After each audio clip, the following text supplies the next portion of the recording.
வாசப்பக்கத்துல இருந்து கசமுசாவென்று உரக்க குரல்கள் கேட்க படித்துக் கொண்டிருந்த புத்தகத்தை மூடி வைத்துவிட்டு பூரணி நிமிர்ந்தாள். நீண்ட நேரமாய் குனிந்து கொண்டே இருந்ததில் கழுத்தும் தோள்பட்டைகளும் வலித்தன. கண்கள் சிவந்து போய் லேசாக எரிந்தன. கல்லூரியிலிருந்து வந்த பின் நித்தமும் சாப்பிடும் காய்ந்த ரொட்டியை இன்றும் உண்ண பிடிக்காமல் வெறும் காஃபியோடு உட்கார்ந்து விட்டதில் கபகபவென பசித்தது. எழுந்து நின்று முதுகை பின்புறமாக வளைத்து சோம்பல் முறித்தாள். மணி என்ன இருக்கும்? 9. இந்நேரத்துல வந்திருக்கிறது யாரு? விருந்தாளி வந்திருக்கிறதுனால்தான் இன்னும் அண்ணனும் அப்பாவும் சாப்பிட வரலையா? படுக்கையறை விளக்கை அணைத்துவிட்டு முன்னறைக்கு வந்தவள் பிரித்து வைத்த பேப்பரும் கையுமாய் அண்ணன் பாஸ்கரன் உட்கார்ந்திருப்பதையும் வராந்தாவில் இருந்த ஈசி சேரில் கண்களை மூடிக்கொண்டு அப்பா சாய்ந்திருப்பதையும் கவனித்தாள். பக்கத்தில் கல்யாண தரகர் பொன்னுரங்கம். அண்ணன் அப்பா இருவர் முகங்களிலுமே கோபத்தின் சாயல். என்ன ஆச்சு இவங்களுக்கு? போன மாசம் வெள்ளிக்கிழமை பொன்னுரங்கம் முதல் தடவையா வந்து போனதுல இருந்தே 2 பேரிடமும் சிடுசிடுப்பு தான். பொன்னுரங்கம் அந்த பக்கம் போன பிறகு சதாசிவம் குரல் எடுத்து கேட்டார். வலிய வர ஸ்ரீதேவிய உதச்சு தள்ளுறது முட்டாள்தனம்பா. பெரியவன் நான் சொல்றத காதலியே வாங்காம வேணான்னா என்ன அர்த்தம்? அப்பா கேட்டது காதில் விழாத மாதிரி பாஸ்கரன் நகர மீண்டும் அப்பா, என்னப்பா நான் பாட்டுக்கு ஒருத்தன் கேக்குறேன், பதில் பேசாம போற. உன் மனசுல என்னதான் நினைச்சுக்கிட்டு இருக்க என்று அழுத்தமாய் வினவ பாஸ்கரன் நின்றான். பிறகு இப்போதைக்கு கல்யாணம் வேணான்னு நினைச்சுக்கிட்டு இருக்கிறேன், அவ்வளவுதான். இனிமே இந்த பேச்சை விட்டுடுறீங்களா என்று பதில் கூறிய போது குரலில் ஏகத்துக்கு எரிச்சலும் கோபமும் விரவி இருக்க, எக்கேடும் கெட்டுப்போ, எனக்கு என்ன என்ற முணுமுணுப்போடு சதாசிவம் வாயை மூடிக்கொண்டார். இந்த 1 வாரமாக 2 பேர் நடுவிலும் ஒரு விலகல் இருப்பதை உணர முடிந்தாலும் பெரியவர்களாக என்ன ஏது என்று சொல்லாமல் இருக்கையில் தான் மூக்கை நுழைப்பது முந்திரி கொட்டைத்தனம் என்று ஒதுங்கி இருந்தவள் இப்போதும் பொன்னுரங்கத்தை பார்த்துவிட்டு முன்னறைக்கு செல்லாமல் கூடத்து நிலைப்படியிலேயே நின்றாள். எனக்கு ஒரு பதில சொல்லிட்டீங்கன்னா தேவல. பொண்ணு வீட்டுல நச்சரிக்கிறாங்க. நல்ல இடம், வசதியான குடும்பம், ஒத்த பொண்ணு, நல்லா செய்வாங்க. பொண்ணு கண்ணுக்கு லட்சணமா இருக்கிறதோட அடக்க ஒடுக்கமா குடும்ப பாங்கானவ.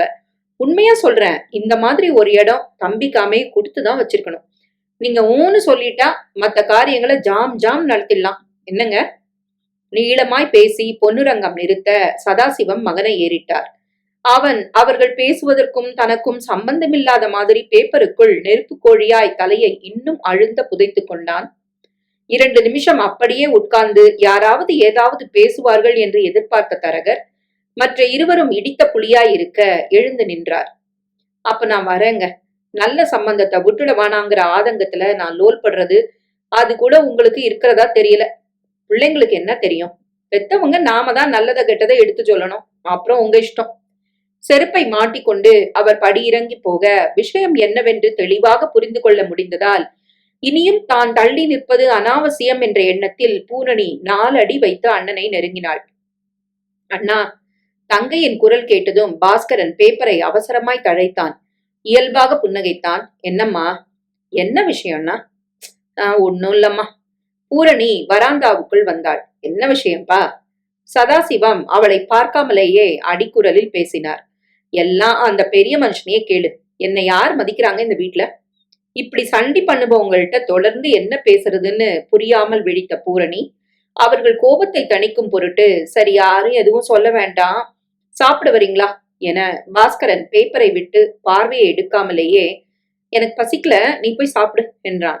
அப்பா நீங்க? ஏன் துரைக்கு மட்டும்தான் பசிக்காதோ? எனக்கும் பசிக்கல, போ நீ போய் கொட்டிக்கோ. சரக்கென்று பேப்பரை கீழே வீசிவிட்டு பாஸ்கரன் வேகமாய் வாசலுக்கு வந்தான். பசிக்கலன்னா பசிக்கலன்னு சொல்றது, அதுக்காக பூரணிய பார்த்து ஏன் கொட்டிக்கோங்கிறீங்க? இருக்கிறது ஒரு பொண்ணு, அதுங்கிட்ட நல்ல விதமா 2 வார்த்தை பேச தெரியுதா பாரு. நீ வா பூரணி, எனக்கு சாப்பாடு போடு. விறுவிறுவென சமையல் அறைக்கு சென்று தானே 2 தட்டுக்களை வைத்து மனைகளை போட்டான். சாதம், குழம்பு, பொரியல் என்று வரிசையாய் எடுத்து வைத்துவிட்டு கீழே உட்கார்ந்து 2 தட்டுகளிலும் பரிமாற ஆரம்பித்தாள். ஓசைப்படாமல் அப்பாவும் வந்து ஒரு தட்டை எடுத்து வைத்துக் கொண்டார். தங்கச்சி ஏதாவது சொல்லிட்டா இத்தனை கோவம் பொத்துக்கிட்டு வருதே.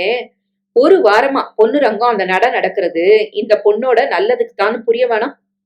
கையில் எடுத்த கவளத்தை பாஸ்கரன் கீழே போட்டான். எது நல்லது?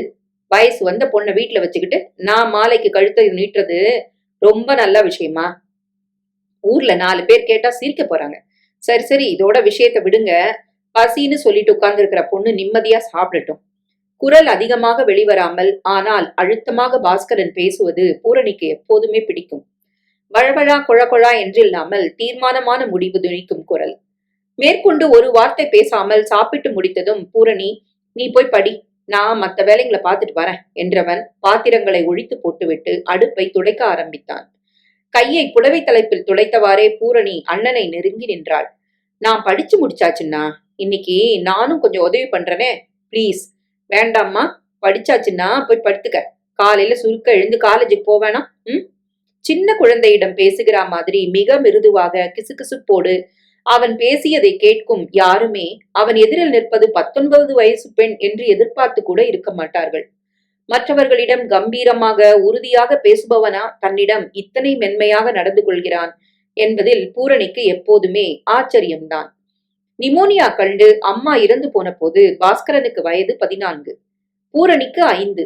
பாஸ்கரனுக்கு பிறகு பிறந்த 3 குழந்தைகளும் ஒரு வயசு பூர்த்தியாவதற்குள்ளேயே இறந்து போய் 4வதாக பிறந்த பூரணி மட்டும் தங்கியதோ. வளர்ந்து ஓரளவிற்கு விவரம் புரிய ஆரம்பித்த காலத்திலேயே பூரணியை தன் பொறுப்பில் விட்டுவிட்டு அம்மா இறந்ததோ. காரணம் எதுவாக இருந்தால்தான் என்ன, பாஸ்கரனின் உலகமே பூரணிதான் என்றாகி போனது மட்டும் நிஜம். சதாசிவம் என்றைக்குமே குடும்பத்தில் பற்றுள்ளவராக இருந்ததில்லை. கெட்ட பழக்கங்கள் என்று எதுவும் இல்லை என்றாலும் அதீதமான கடவுள் பக்தியில் விழுந்து அதிலேயே மூழ்கி பாக்கி சமாச்சாரங்களை கவனிக்க ஈடுபாடில்லாமல் போய்விட்டார். 2 குழந்தைகளையும் விட்டுவிட்டு 33 வயதே ஆன மனைவி இருந்த போது கூட அதிகம் கலங்காதவர். அவ ஆயுசு முடிஞ்சிருச்சு, நாம் என்ன செய்ய? மரம் வச்சவன் தண்ணி ஊத்துவான், கவலைய விடுங்க. கடவுளுக்கு செய்யறதுக்கு காசு கணக்கு பார்க்காதீங்க. அவன் மனசு குளிர்ந்து போச்சுன்னா அப்புறம் நம்மள அவனே கவனிச்சுக்குவான். சம்பாதித்த காலத்தில் சாப்பாட்டுக்கு மட்டும் வீட்டுக்கு கொடுத்தது போக மீதி இருந்தவற்றையெல்லாம் முருகனுக்கு அபிஷேகம் என்றும் பெருமாளுக்கு திருக்கல்யாண உற்சவம் என்றும் வாரி இறைத்தது போதாதென்று கோவில் திருப்பணிகளுக்காக ஆபீஸில் கடன் வாங்கி வேறு செலவழித்ததில் ரிட்டையர் ஆன பின் கைக்கு வந்தது ஒரு சில ஆயிரங்கள் தான். பாஸ்கரன் மட்டும் புத்தியோடு நடந்து தன் படிப்பையும் பூரணியையும் கவனித்துக் கொள்ளாமல் இருந்திருந்தால் இன்று வீடே நாரித்தான் போயிருக்கும். அப்படி உற்றாராலும் சுற்றாராலும் பொறுப்பில்லாதவர் என்று பட்டமளிக்கப்பட்ட அப்பா இன்று அண்ணனுக்கு ஒரு நல்ல மனைவியை கொண்டு வருவதற்காக இத்தனை தூரம் வருத்தப்படுவது வியப்பு கலந்த சந்தோஷத்தை தர, என்ன செய்து இவர்கள் நடுவில் ஒரு சுமூகமான சூழ்நிலையை உண்டாக்கலாம் என்று யோசித்துக் கொண்டே பூரணி நின்றிருந்ததை யூகிக்க முடிந்த மாதிரி சதாசிவம் கூடத்திலிருந்து குரல் கொடுத்தார். நான் எது சொன்னாலும் தான் உங்க அண்ணன் காதுல வாங்குறது இல்ல. ஏமா பூரணி, நீயாவது இவனுக்கு சொல்லக்கூடாதா? அந்த மங்க பொண்ணுக்கு என்னம்மா குறைச்சல்? அழகு, பணம், குணம்னு எது இல்லாம போயிடுச்சு? அவளை கட்டிக்கிட்டா என்னன்னு கேளம்மா. பொன்னுரங்கம் அத்தனை வசதியா சொல்றாருல்ல. பூரணி குரலை கெஞ்சலாக்கி கொண்டாள். அப்பா சொல்றத கேட்க கூடாதான்னா? வீட்டுக்கு பொறுப்பா ஒரு பொம்பளை இருந்தா நல்லது தானே. எனக்கும் ஒரு துணை மாதிரி ஆகும்ல. எத்தனை நாள் தான் நீங்க சமைக்கிறத சாப்பிட்டுக்கிட்டு உங்களோடவே பேசிக்கிட்டு இருக்கிறது? சரின்னு சொல்லுங்கண்ணா பிளீஸ் என்று ஒரு நிமிடம் மௌனமாக இருந்தவன் பின் வேதனையான குரலில் மெதுவாக பேசினான். அப்பா கூட சேர்ந்துகிட்டு நீயும் புரியாம பேசுற பூரணி. நான் என்ன கல்யாணமே வேணாம், ஆயுசு பூரா சன்னியாசியா இருக்க போறேன் நான் சொல்றேன். இப்ப வேணாம் தானே? ஏன் வேணாம்? அது எப்படிமா முடியும்? வயசு வந்த தங்கச்சி. அவன் முடிக்கும் முன் சதாசிவம் குறுக்கிட்டார். சும்மா அதையே சொல்லிக்கிட்டு இருக்கிறியே. சரி, இப்ப பூரணிய முதல்ல கட்டி கொடுக்கறதா வச்சுக்குவோம். பணங்களும் சேர்த்து வச்சிருக்கிறியாப்பா? நான் தான் பாவி, காலனா காசு மிச்சம் வைக்கல. ஒத்துக்கிறேன். நல்ல இடம் வந்து பேசி முடிக்கணும்னு வச்சுக்க. செலவுக்கு என்ன பண்ண போறதா உத்தேசம்? பாஸ்கரன் விழித்தான். ஆமா, என்ன ஏற்பாடு செஞ்சு வச்சிருக்கிறேன்? பூரணியின் கல்யாணத்துக்கென்று தான் வேலைக்கு போகும் நாள் முதலாய் கொஞ்சம் கொஞ்சமாய் சேமித்து வைத்திருப்பது என்னவோ உண்மைதான். மொத்தம் என்ன, ஒரு 5-6 இருக்குமா? இருக்கும். அம்மாவின் நகைகளையே அவளுக்கு கொடுத்து விடலாம். நகைகள் செய்ய வேண்டிய அவசியமில்லை. இருந்தாலும் மாப்பிள்ளைக்கு மோதிரம், செயின், டிரெஸ், 4 பேரை கூப்பிட்டு சாப்பாடு போட்டு கௌரவமாய் கல்யாணம். இந்த பணம் போதுமா? நினைத்து பார்த்தவனுக்கு பயமாய் இருந்தது. என்ன செய்ய போகிறோம்? அது சரி, இந்த பெண்ணை நான் கட்டிக்கொள்வதற்கும் பூரணிக்கு கல்யாணம் செய்வதற்கும் என்ன சம்பந்தம்? என்னுடைய திருமணத்தால் இன்னொரு நபர் குடும்பத்தில் அதிகமாவதுதான் மிச்சம். சேமிப்பும் குறைந்து போகும். அதுதானே நினைத்ததை வார்த்தைகளாக்கினான். சம்பந்தம் இல்லாமையா நான் பேசுவேன்? பொன்னுரங்கம் நம்ம நிலைமை புரிஞ்சவரு, பார்த்துதான் ஏற்பாடு பண்ணியிருக்கிறாரு. மங்க அவளை பெத்தவங்களுக்கு ஒத்த பொண்ணு. 20,000 கையில கொடுத்து சீர் செனத்தியல் நல்லா செஞ்சு ஊர்ல இருக்கிற வீடு தென்னந்தோப்பு எல்லாம் எழுதி வைக்க போறாங்களாம். இத்தனையும் வச்சுக்கிட்டு பூரணிய கரையேத்த முடியாதப்பா. முடியும் தான். அதற்காக அங்கே வாங்கி இங்கே கொடுப்பது வியாபாரம் இல்லையா? யாருடைய பணத்தை யாருக்கு கொடுப்பது? ச்சே, என்ன அசிங்கம்! நீங்க என்ன சொன்னாலும் நான் ஒத்துக்க மாட்டேன். அவங்க பணத்தை வாங்கி நாம உபயோகிக்கிறது சரியில்லை. வரதட்சணை வாங்குறது தப்புன்னு ஊரெல்லாம் பேசுறாங்களே, உங்களுக்கு கேட்கல? அப்பா சிரித்தார். நாம கேட்டாதான் தப்பு. நீ வேணானாலும் சொத்து பூராவும் அந்த பொண்ணுக்குத்தான். அதுல பாதிய தானப்பா இப்பவே கையில குடுக்கறேங்கிறாங்க. நீ என்ன சொன்னாலும் அவங்க குடுக்கத்தான் போறாங்க. எப்பவோ வாங்கிக்க போறத இப்பவே நல்ல காரியத்துக்கு உபயோகப்படுத்திக்கிட்டா என்னப்பா? அப்பாவும் அண்ணனும் மாறி மாறி பேசுவதை அமைதியாக கேட்டுக்கொண்டிருந்த பூரணிக்கு பேச்சு தன்னுடைய எதிர்காலத்தை பற்றியே சுழல்வதில் சற்றே சங்கடப்பட்டாள். பணத்தை குறியாக காட்டி அப்பா பேசுவதும் பிடிக்கவில்லைதான். அண்ணனுக்கு பிடிக்கலன்னா விட்டுடுங்களேன்பா. எனக்காகன்னு சொல்லிக்கிட்டு அவருக்கு பிடிக்காத காரியத்தை செய்ய வேணாமே என்றவள் மெதுவாக தலையை குனிந்து கொண்டாள். இத்தனை சிரமப்பட்டாவது இந்த வீட்டை விட்டு அன்பான அண்ணனை விட்டு போவதில் அப்படி என்ன சந்தோஷம் இருக்க போகிறது? என்னம்மா இது, நீ கூட புரிஞ்சுக்கலையே. நான் என்ன எனக்காகவா சொல்றேன்? உங்க சந்தோஷத்துக்காக தானே சொல்றேன். பணத்தை பத்தியே இப்ப யோசிக்க வேணாம், விட்டுடு. பூரணிய கட்டி கொடுக்க பணம் நம்ம கிட்ட ரெடின்னு வச்சுக்கிட்டா கூட ஒண்டி ஆம்பளையா பொம்பளை துணையே இல்லாம இந்த பொண்ணை தாரவாத்து கொடுக்க முடியுமா? உங்க அம்மா இருந்திருந்தா நாங்க செஞ்சிருப்போம். ஆனா அவதான் இல்லையே. தாய் ஸ்தானத்துல இருந்து பொறுப்பா செய்ய ஒரு அண்ணியாவது வேணாமா? நீயே யோசிச்சு பாரு.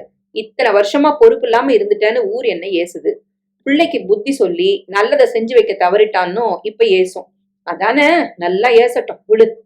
எல்லாம் சொல்லி முடித்தாகி விட்டது என்கிற மாதிரி அவர் வராந்தாவுக்கு சென்று அண்ணன் தனிமையில் யோசிக்கட்டும் என்று பூரணியும் நகர்ந்த பின் பாஸ்கரன் மெதுவாக வந்து முன்னரை நாற்காலியில் அமர்ந்து கொண்டான். கல்யாணம் செய்து கொள்கிற பட்சத்தில் இத்தனை பிரச்சனைகளுக்கு விடிவு பிறக்குமா? பணத்தை விட்டு விடுவோம். பேச்சு அதிகம் இல்லாமல் சின்ன அசைவு கூட யாருக்கும் தெரியாமல் காரியங்களை செய்யும் ஒரு பொறுப்பான அன்பான பெண் இருந்தால் வாழ்க்கை எப்படி இருக்கும்? என் பூரணியை இன்னமும் நன்றாக பூ மாதிரி வைத்துக் கொள்ளலாம். அப்பா சொல்கிற மாதிரி ஒற்றை பெண் என்பதால் அந்த பணமும் நான் விரும்பாவிட்டாலும் எனக்குத்தான். தானாக தேடி வரும் சந்தோஷங்களை வசதிகளை எதற்காக வீண் பிடிவாதத்துக்காக விட்டு கொடுக்க வேண்டும்? யாருக்கும் எந்த கஷ்டமும் இல்லாமல் எந்த வருத்தமும் இல்லாமல் இத்தனையும் நடக்கப் போகிறதென்றால் இதை தடுப்பது அசட்டுத்தனம் இல்லையா? முக்கியமாய் கண்டவர்களை விட்டு பூரணியை கன்னிகாதானம் செய்து கொடுக்க செய்வதை விட நானும் என் மனைவியுமே ஆற அமர யோசித்து பார்த்ததில் மங்கையை மணந்து கொள்வது தன்னுடைய வாழ்க்கையையும் பூரணியின் எதிர்காலத்தையும் நிச்சயம் வளமாக்கும் என்பது புரிந்தது. எழுந்து சென்று அப்பா முன் நின்று, உங்களுக்கு தான் வருத்தம் எதுக்கு, இஷ்டம் போல செய்யுங்க என அடுத்த ஒரு மாதத்திற்குள் அத்தனையும் திட்டமிட்டபடி நடக்க அந்த வீட்டில் காலியாக இருந்த அன்னை மனைவி மருமகள் ஸ்தானங்களை நிரப்ப ஒரு நல்ல நாளில் வலது காலை எடுத்து வைத்தாள் மங்கை. இரவு சமையலாகி பாத்திரங்களை ஒரு ஓரமாய் மேடையில் வைத்த பின் சமைத்த இடத்தை மங்கை சுத்தம் பண்ணின நாழிகையில் தரையில் கிடந்த காய்கறி குப்பையை பூரணி அள்ளத் துவங்கினாள். அறையின் மூலையில் இருந்த கூடையில் அவற்றை போட்டவள் துடைப்பத்தை எடுத்து பெருக்க துவங்க மங்கை அவளை அவசரமாய் தடுத்தாள். இப்ப அறைய பொறுக்க என்ன முட? தொடப்பத்தை வச்சுட்டு போய் முகம் கழுவிக்க பூரணி. காலேஜ்ல இருந்து வந்த பொண்ணு 2 நிமிஷம் அக்கடான்னு உட்காராம என்னம்மா இது? நீங்களும் வாங்க அண்ணி, ஒன்னாவே முகம் கழுவிக்கலாம். நீ போயிட்டே இரு, நான் பின்னாலே வரேன். 4 பாத்திரம் தான், கழுவி கவுத்துட்டா வேலையாச்சு. நீங்க பத்து தேய்க்கிறதுக்குள்ள நானும் அறைய பெருக்கிடுறேன். பேசியவள் கை காரியத்தை விடாமல் செய்து முடிக்க, நல்ல பொண்ணுடிமா என்று கூறி சிரித்த மங்கை ஈரக்கையை தலைப்பில் துடைத்து கொண்டாள். வா, உங்க அண்ணன் வரத்துக்குள்ள முகம் கழுவி தயாரா இருப்போம்.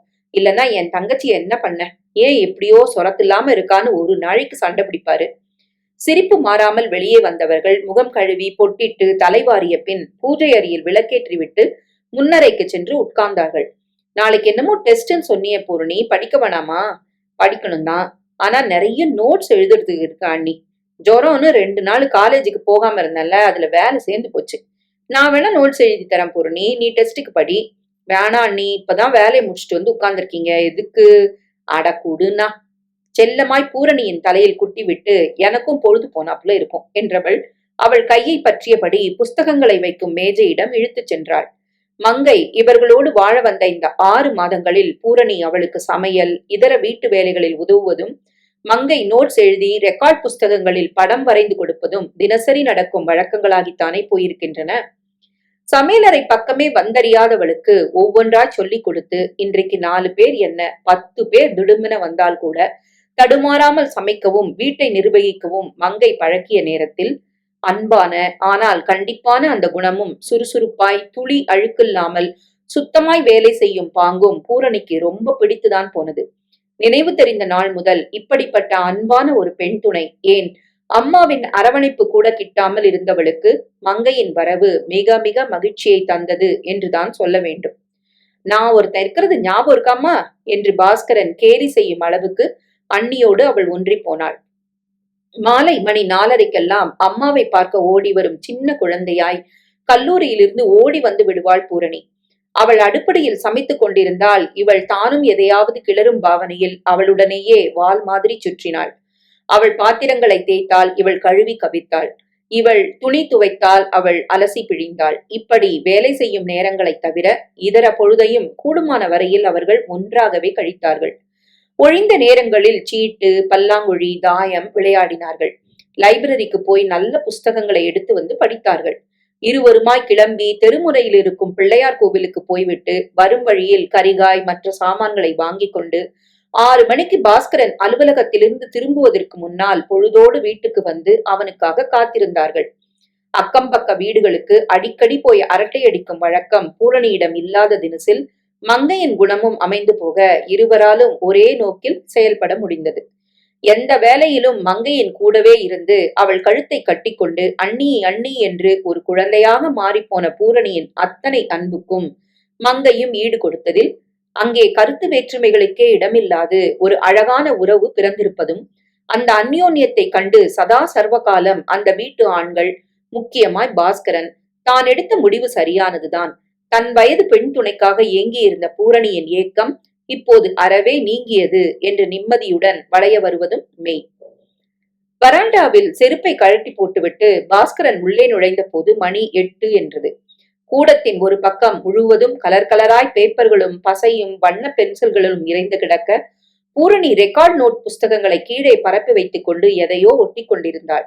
அவள் ஹோம் சயின்ஸ் படிப்பில் சேர்ந்த நாளாய் இப்படி பேப்பரை வெட்டுவதும் ஒட்டுவதும் துணி தைப்பதும் சமைப்பதுமாய் வீடு அமர்க்களப்பட்டுத்தான் போகிறது. போதாததற்கு இப்போது மங்கை வேறு இவளுடன் சேர்ந்து கொண்டு நல்ல பெண்கள். படுக்கையறைக்கு சென்று பேண்டிலிருந்து வேஷ்டிக்கு மாறி பின்கட்டுக்கு வந்து கை கால்களை கழுவி கொண்டவன் சாப்பாடு கூடத்தில் வந்து அமர்ந்தான். இவன் வருவதை கண்டுவிட்டு மங்கை உள்ளே சென்று டம்ளரில் தண்ணி எடுத்து வர அவளிடம், அப்பா எங்க, கோயில்ல கதை இன்னுமா முடியல என்று கேட்டான். இன்னைக்கு 12 மணி வரைக்கும் கதை இருக்க போதான். மாமா அப்பவே வந்து சாப்பிட்டுட்டு திரும்ப கோயிலுக்கு போயிட்டாரு. என்ன விஷயங்க? கோவிலுக்கு போய்விட்டாரா?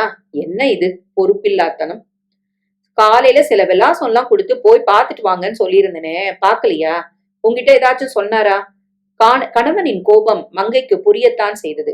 ஒருவரிடம் சொன்னால் போதாதென்று 4-5 தரகர்களிடம் சொல்லி பூரணிக்கு ஏற்ற வரன்களை தேடி பாஸ்கரன் முயன்ற போதோ, அத்தனை பேரும் கொடுத்த விவரங்களை வைத்துக் கொண்டு மங்கையின் உதவியோடு ஆராய்ந்த போதோ, பொறுக்கி எடுத்த சில விலாசங்களுக்கு கடிதம் எழுதி விவரங்களை சேகரித்த போதோ எதிலுமே சதாசிவம் பட்டுக்கொள்ளவில்லை என்பது உண்மைதான். யாருக்கோ வரன் பார்க்கிறார்கள், எனக்கென்ன வேலை என்கிற ரீதியில் அவர் விட்டேட்டியாக இருந்தது வருத்தத்தை தந்தாலும், ஒன்றை மட்டும் இத்தனை வருடங்களாக பொறுப்பில்லாமல் கடவுளின் மேல் அளவுக்கு அதிகமான பாரத்தை போட்டுவிட்டு தன் பிரயத்தனங்கள் எதுவும் இல்லாமல் இருந்துவிட்டவரை இப்போது திருத்துவது சாத்தியமே இல்லை என்பதை மட்டும் நன்றாக உணர்ந்திருந்தாள் மங்கை. அதிலும் அன்பான அக்கறையான அண்ணனும் அண்ணியும் தன் பெண்ணுக்கு இருக்கையில் சுத்தமாய் கவலைகளை துடைத்தெறிந்துவிட்டு கோவிலே கதி என்று கிடப்பவரிடம் எந்த கடமையை தான் எதிர்பார்க்க முடியும்? பாஸ்கரனுக்கு மட்டும் இது புரியாதா என்ன? புரிந்ததுதான். இருந்தாலும் தானாக தலை பொறுப்பாய் செய்யாவிட்டாலும் பிள்ளை சொல்லும் சின்ன சின்ன விஷயங்களையாவது கவனித்துக் கொள்வார் என்று நம்பினான். இன்று கூட பெண்ணின் தகப்பனாராய் பெரியவராய் லட்சணமாய் சில விலாசங்களுக்கு போய் பிள்ளைகளை பற்றின விவரங்களை கேட்டு வாருங்கள் என்றுதான் சொல்லியிருந்தான். ஆனால் மனுஷன் கோவிலில் அல்லவா பழி கிடக்கிறாராம். கணவனை சமாதானப்படுத்தும் தினசில் கிட்டத்தில் வந்து அவன் தோளில் கை வைத்த மங்கை, வீணா மனச போட்டு குழப்பிக்காதீங்க, மாமா குணம் தெரிஞ்சது தானே, அவர்தான் செய்யணும்னு எதிர்பார்க்கறத விட்டுட்டு நாமளே செஞ்சுட்டா என்ன? என்கிட்ட சொல்லியிருந்தீங்கன்னா நான் போய் பார்த்துப்பேன்ல என்று பாஸ்கரன் சூழ் கொட்டினான். எழுந்து மின்விசிறியை சற்று பெரிதாக சுழல விட்டு வந்து உட்கார்ந்தான். சில இடங்களுக்கு நாமளே போனா மதிப்பா இல்லையே மங்க, வீட்டுக்கு பெரியவங்க யாரும் இல்லையாப்பான்னு கேக்குறாங்களே. நான் தான் பெரியவன்னு சொல்லிட முடியுதா? அப்படியே சொல்லணும். அப்பா இருக்கிறாரு, வயசானவரு, அங்க இங்க அலைய முடியாது, அதான் நானே வந்திருக்கேன்னு சொல்லிடுங்களேன். சுலபமா செய்யறத பெருசு பண்ணாதீங்க. மங்கை லேசாக குரலை தழைத்துக் கொண்டு மறுபடி தொடர்ந்தாள். பூரணிய பக்கத்து ரூம்ல வச்சுக்கிட்டே இப்படி எல்லாம் பேசுனீங்கன்னா அது மனசு வருத்தப்படாதா? தங்கச்சி தங்கச்சின்னு உசுர விடுறாங்களே தவிர அதுவும் மனசுல நோகாம பேசணும்னு பல சமயம் உங்களுக்கு தெரியறது இல்லைங்க.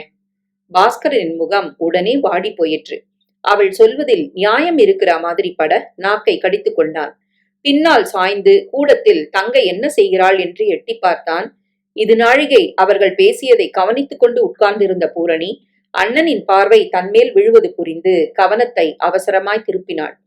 கீழே கிடந்தவற்றை அள்ளி அட்டை பெட்டியில் போட்டுவிட்டு எழுந்திருக்க முயற்சித்த போது பாஸ்கரன் கேட்டான், என்னம்மா ஹோம்ஒர்க் முடிஞ்சிருச்சா? கரிசனம் மிக்க குரலில் பாஸ்கரன் வினவ பூரணி நெகிழ்ந்து போனாள். அண்ணா இயல்பாகவே மென்மையானவர்தான். அதிலும் அண்ணி வந்த பிறகு தன் மனது நோகக்கூடாது என்று இருவருமாய் போட்டி போட்டுக்கொண்டு அன்பை கொட்டுகிறார்கள். திருமணம் என்கிற பந்தத்தில் ஈடுபட்டு எதற்காக இவர்களை விட்டுவிட்டு போக வேண்டும்? இவர்களுடனேயே ஆயுசு பரியந்தம் இருந்து விட்டால் என்ன? திடுமென பூரணிக்குள் சொல்ல தெரியாத பயமும் ஏக்கமும் புகுந்து கொண்டன. அந்த முகம் தெரியாத மாப்பிள்ளையின் மீது கோபமும் எரிச்சலும் வந்தன. நான் கல்யாணமே செஞ்சுக்க போறதில்ல, உங்களோட தான் இருக்க போறேன் என்று அண்ணனிடம் சொல்லிவிட்டால் என்ன? அண்ணனுக்குத்தான் என் மீது ஆசையும் பாசமும் அதிகமாயிற்றே, நான் சொன்னால் கேட்க மாட்டாரா? யோசித்து பார்த்தபோது தன் நினைப்பு எத்தனை அபத்தமானது என்று புரிந்தது. என் மீது இத்தனை ஆசை இருக்க கொண்டுதானே எனது வருங்காலத்திற்காக நல்ல வாழ்க்கைக்காக பிரயத்தனங்கள் செய்து கொண்டிருக்கிறார். இரவும் பகலுமாக அலைந்து கண்ணில் விளக்கெண்ணை விட்டுக்கொண்டு தினசில் வரன்களை அலசுகிறார்கள். தங்கச்சி கல்யாணத்துக்கு ஏற்பாடு பண்ணிட்டு இருக்கியான்னு இப்பவே அக்கம் பக்கத்து ஜனங்க கேக்குறாங்க. படிப்பை முடிக்கிற வரைக்கும் காத்துக்கிட்டு இருக்க வேணாம், வரன் நிச்சயமாயிட்டதும் காரியமா பந்தக்கால் நட்டுற வேண்டியதுதான் என்று எந்நேரமும் வாய் ஓயாமல் புலம்பிக் கொண்டிருப்பவரிடம் போய் எனக்கு வரன் பார்க்காதீங்கன்னு எப்படி சொல்ல முடியும்? சிறிது நேரம் அப்படியே நின்றவள் பதிலேதும் பேசாமல் அண்ணனின் கேள்விக்கு ஒரு புன்னகையை பதிலாக தந்துவிட்டு உள்ளே போனாள். பாஸ்கரன் லேசாக சிரித்துவிட்டு, நாம பேசினது அவ கல்யாணத்தை பத்தி தானே தெரிஞ்சு வெக்கப்படுது பாரு என்றான். சரி சொல்லுங்க, இன்னைக்கு போன இடம்லாம் எப்படிங்க? ஏதாவது சரிப்பட்டு வரும்னு தோணுதா? வரும் போலத்தான் இருக்கு. இத்தனை நாள் பார்த்தவங்கள்ல இன்னைக்கு சந்திச்ச 2 குடும்பமும் கௌரவமானவங்களா இருக்கிறாங்க. அத்தை கொண்டா இத்த கொண்டான்னு ஜாதக பொருத்தம் பாக்குறப்பவே கண்டிஷன் போடாம மரியாதைப்பட்டவங்களா தெரியுறாங்க. பிள்ளைங்களும் நல்ல படிப்பு உத்தியோகம்னு பேர் சொல்லும்படியா இருக்கிறாங்க. சட்டென்று நிறுத்திய பாஸ்கரன், ஏன் மங்க, இது கார்த்திகை மாசம் தானே என்று கேட்டதும் ஒன்றும் புரியாமல் விழித்தாள் மங்கை. ஆமா, ஏன் கேக்குறீங்க? இப்ப முடிவா பார்த்து வச்சிருக்கிற பையன்களை ஒருத்தனை இந்த மாசத்துக்குள்ள தேர்ந்தெடுத்துட்டோம்னா கையில கல்யாணத்தை முச்சிடலாம்ல. கண்களை விரித்து கொண்டு இன்றைக்கே இப்போதே என்ற துடிப்புடன் கணவன் பேசுவதை பார்த்த மங்கைக்கு வேடிக்கையாக இருந்தது. ரொம்ப அவசரப்படுறீங்களே, பூரணி இப்பதான் 3வது வருஷம் படிக்குது, இன்னும் 5 மாச படிப்பு பாக்கி இருக்குது, மறந்து போச்சா? படிப்பை முடிக்க வேணாமா? அது எத்தனை தடவை உனக்கு சொல்லியிருக்கேன், நல்ல இடமா நிச்சயமாயிடுச்சுன்னா படிப்பு முடிக்கிற வரைக்கும் காத்திருக்க தேவையில்லைன்னு. கல்யாணத்துக்கு அப்புறம் ஒரு 3 மாசம் படிப்பு இருக்க போது, வேணும்னா அவங்க வீட்டுக்கு போய் படிச்சு முடிச்சுக்கிட்டுமே. இதுக்காக கல்யாணத்தை ஒத்தி போடுவாங்களா? சும்மா நாளை கடத்துறதுல எனக்கு இஷ்டம் இல்லம்மாங்க. பேச்சோடு நிற்காமல் காரியத்திலும் இறங்கி மேற்கொண்டு 1 வாரம் போவதற்குள் அப்பாவை அழைத்து கொண்டு அந்த 2 வீடுகளுக்கும் போய் வந்தான் பாஸ்கரன். 2ல் 1 பார்த்த மாத்திரத்திலேயே சதாசிவத்துக்கு பிடிக்காமல் போயிற்று. எல்லாம் நல்லாத்தான் இருக்கு, ஆனா வீட்டுல ஒருத்தருக்காவது கடவுள் பக்தியே மருந்து கூட காணுமே. அட, பக்தின்னு பெருசா ஒண்ணும் வேணாம், சும்மா 4 சாமி படங்களை வச்சு 2 பூ போட்டு வச்சிருக்க கூடாது? வீடு முழுக்க சினிமா ஸ்டாருங்க படமும் இவங்க உறவுக்காரங்க போட்டோவும் தான் தெரியுது. சாமிக்கு பயப்படாதவன் வேற எதுக்கும் பயப்பட மாட்டான் தெரியுமா? பாஸ்கரா, இந்த இடம் நமக்கு சரிப்படாது, விட்டுடு. இத போய் பெருசுபடுத்தி நல்ல இடத்த விழுவாங்களாப்பா? சரி, அது வேணாம். ஆனா பையன் போட்டோவை பாத்திரமில்ல, நீ பாத்தப்புறமில்ல, நீ சம்பந்தம் பேச வந்திருக்கணும் பாரு. முன்மண்டையில இப்பவே வழுக்க மாதிரி தெரியுது. வயசு என்ன, ஒரு 26 27 இருக்குமா? அதுக்குள்ளயுமே இப்படின்னா போக போக எப்படி இருக்கும்? நம்ம பூரணி பச்சை புள்ள, அதுக்கு வேற நல்ல இடமா பார்க்கலாம். இந்த சம்பந்தம் நிச்சயம் வேணாம். இப்படி ஒன்றை தட்டி கழித்து விட்டு பாக்கி இருக்கும் பையனுக்கு அவர் சம்மதம் தெரிவிக்க அந்த வெள்ளிக்கிழமை பெண் பார்க்க அழைப்பதென்று முடிவாயிற்று. தீர்மானித்தபடி அந்த வெள்ளி மாலை ராஜனும் கூட இன்னும் சிலரும் பெண் பார்க்க வந்தார்கள். ராஜன் ரொம்ப அழகு என்று சொல்ல முடியாவிட்டாலும் பளிச்சென்று இருந்தான். சுத்தமாக இருந்தான். அதிகம் நிமிர்ந்து கூட பார்க்காமல், அதற்காக பெண் பிள்ளை மாதிரி நாணி கோணி கொண்டும் இல்லாமல். பாஸ்கரனுக்கு அவனை பிடித்து போயிற்று.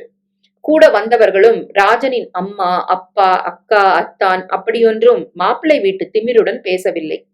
பந்தாவாக முன்னரையிலேயே உட்கார்ந்திருக்காமல் ராஜனின் அம்மா உள்ளே சென்று பூரணியிடம் பூவையும் பழத்தையும் கொடுத்ததும், அக்கா தானே பூரணியை கூடத்துக்கு அழைத்து வந்ததும், அவர்கள் உண்மையிலேயே கண்ணியமானவர்கள் என்பதை வெளிப்படுத்த பாஸ்கரனுக்கு வாயெல்லாம் பல். பெண்ணை பிடித்து போனதை அவர்கள் உணர்த்திய உடனேயே, ஆஹா, என் தங்கை எத்தனை அதிர்ஷ்டசாலி, முதலில் பார்த்த வரனே அமைந்துவிட என்று ஆகாயத்தில் மிதந்து கொண்டு கல்யாணத்திற்கான ஏற்பாடுகளில் தீவிரமானான்.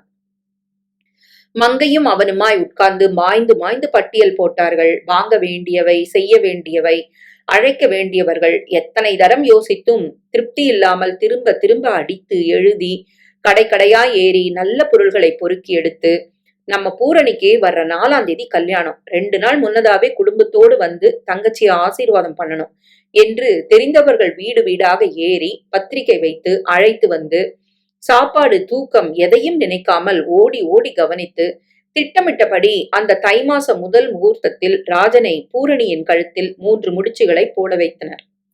எனக்காக இவர்கள் இத்தனை சிரமப்படுகிறார்களே, என் நல்வாழ்க்கைக்காக தங்களை இத்தனை வருத்திக் கொள்கிறார்களே, இந்த ஜென்மத்தில் இந்த அண்ணனும் அண்ணியும் இப்படி எனக்காக உருகுவதையும் செய்வதையும் எத்தனை பிறவி எடுத்து நான் திரும்ப செய்ய போகிறேன் என்று மணமேடையில் இருந்து இவர்களையே கவனித்து, இந்த மாதிரி அண்ணன் அண்ணி யாருக்கு கிடைப்பார்கள் என்று சிலிர்த்து போனதாலோ என்னவோ, அருகில் அமர்ந்திருந்த ராஜனை ஏறிட்டு பார்க்க கூட பூரணிக்கு தோன்றவில்லை. எதேச்சையாய் கண்கள் இடறிய சில கணங்களிலும் கண்களில் கசிந்திருந்த நீர் திரை போட்டதில் தாலி கட்டினவரை முழுமையாய் நெஞ்சில் பதித்துக் கொள்ள முடியாமல் பார்வையும் மசமசத்து போனது. அண்ணி, அண்ணி, என்னம்மா, பயமா இருக்கு அண்ணி. பயமா? ஏன் தெரியல, என்னமோ பக்கு பக்குன்னு மனசு. மங்கை சிரித்தாள். பயப்படாத பூரணி, அவர் உனக்கு அடிச்சா முழுங்கிடுவாரு. என்ன அண்ணி பேசுறது அவர்கிட்ட? அதெல்லாம் அவர் பார்த்துப்பாரு, நீ கவலைப்படாத. ஏதாச்சும் கேட்டா வெக்கப்படாம பதில் சொல்லு. சொல்ல மறந்துட்டனே, உள்ள போனதும் அவர் காலில் விழுந்து கும்பிட்டுக்க. அப்புறம் கோவப்படுறாப்புல எதுவும் சொல்லிடாத. பேசிக்கொண்டே இருந்தவள் திடுமென நிறுத்தி பூரணியின் கைகளை பிடித்து கொண்டாள். லேசான புன்னகையுடன், கோவப்படுறாப்புல எதுவும் சொல்லிடாதன்னு ஓங்கிட்ட போய் சொல்றேன் பாரு, நீ சேர்ந்தாப்புல 2 வார்த்தை பேசுவியாங்கிறதே சந்தேகம் என்றாள். அண்ணி, ரொம்ப பயமா. ஷோ, என்ன இது பூரணி, இப்படி பயப்படுற? நானும் தான் உங்க அண்ணனை கட்டிக்கிட்டேன், இப்படியா பயந்தேன்?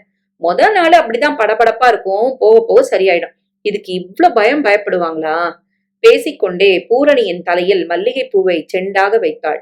அவளுக்கு முன்னால் வந்து முன்னெற்றியில் முடியை லேசாக வாரி சீர் செய்தவள் இப்படியும் அப்படியுமாக பூரணியை திருப்பி தலையை சாய்த்து ஒரு பார்வை பார்த்தாள். என் கண்ணே பட்டுடும் போல இருக்கேன். இந்த புடவையை உடுத்திக்க. அவள் நீட்டிய புடவையை பூரணி பார்த்தாள். ஜானகல ஜரிகை பார்டர் போட்ட பட்டு புடவை. ஐயோ, இதுவா? என்ன அண்ணி? ஏம்மா, இந்த புடவைக்கு என்ன? போங்க அண்ணி, 2 நாளா இப்படி கனகனமா பட்டு புடவையா கட்டிக்கிட்டு கொச கொசன்னுது. இப்பவும் இதேதானா? சிம்பிளா ஒரு பிரிண்டட் சில்க் கட்டிக்கிட்டா போதாதா? பிளீஸ் அண்ணி. மங்கை பதில் சொல்லாமல் இருக்கவே பூரணி மறுபடியும் பிளீஸ் பிளீஸ் என்று கெஞ்சினாள். எனக்கு பரவாயில்ல பூரணி, மாப்பிள்ளை வீட்டுக்காரங்க ஏதாச்சும் நினைச்சுக்க போறாங்களேன்னு.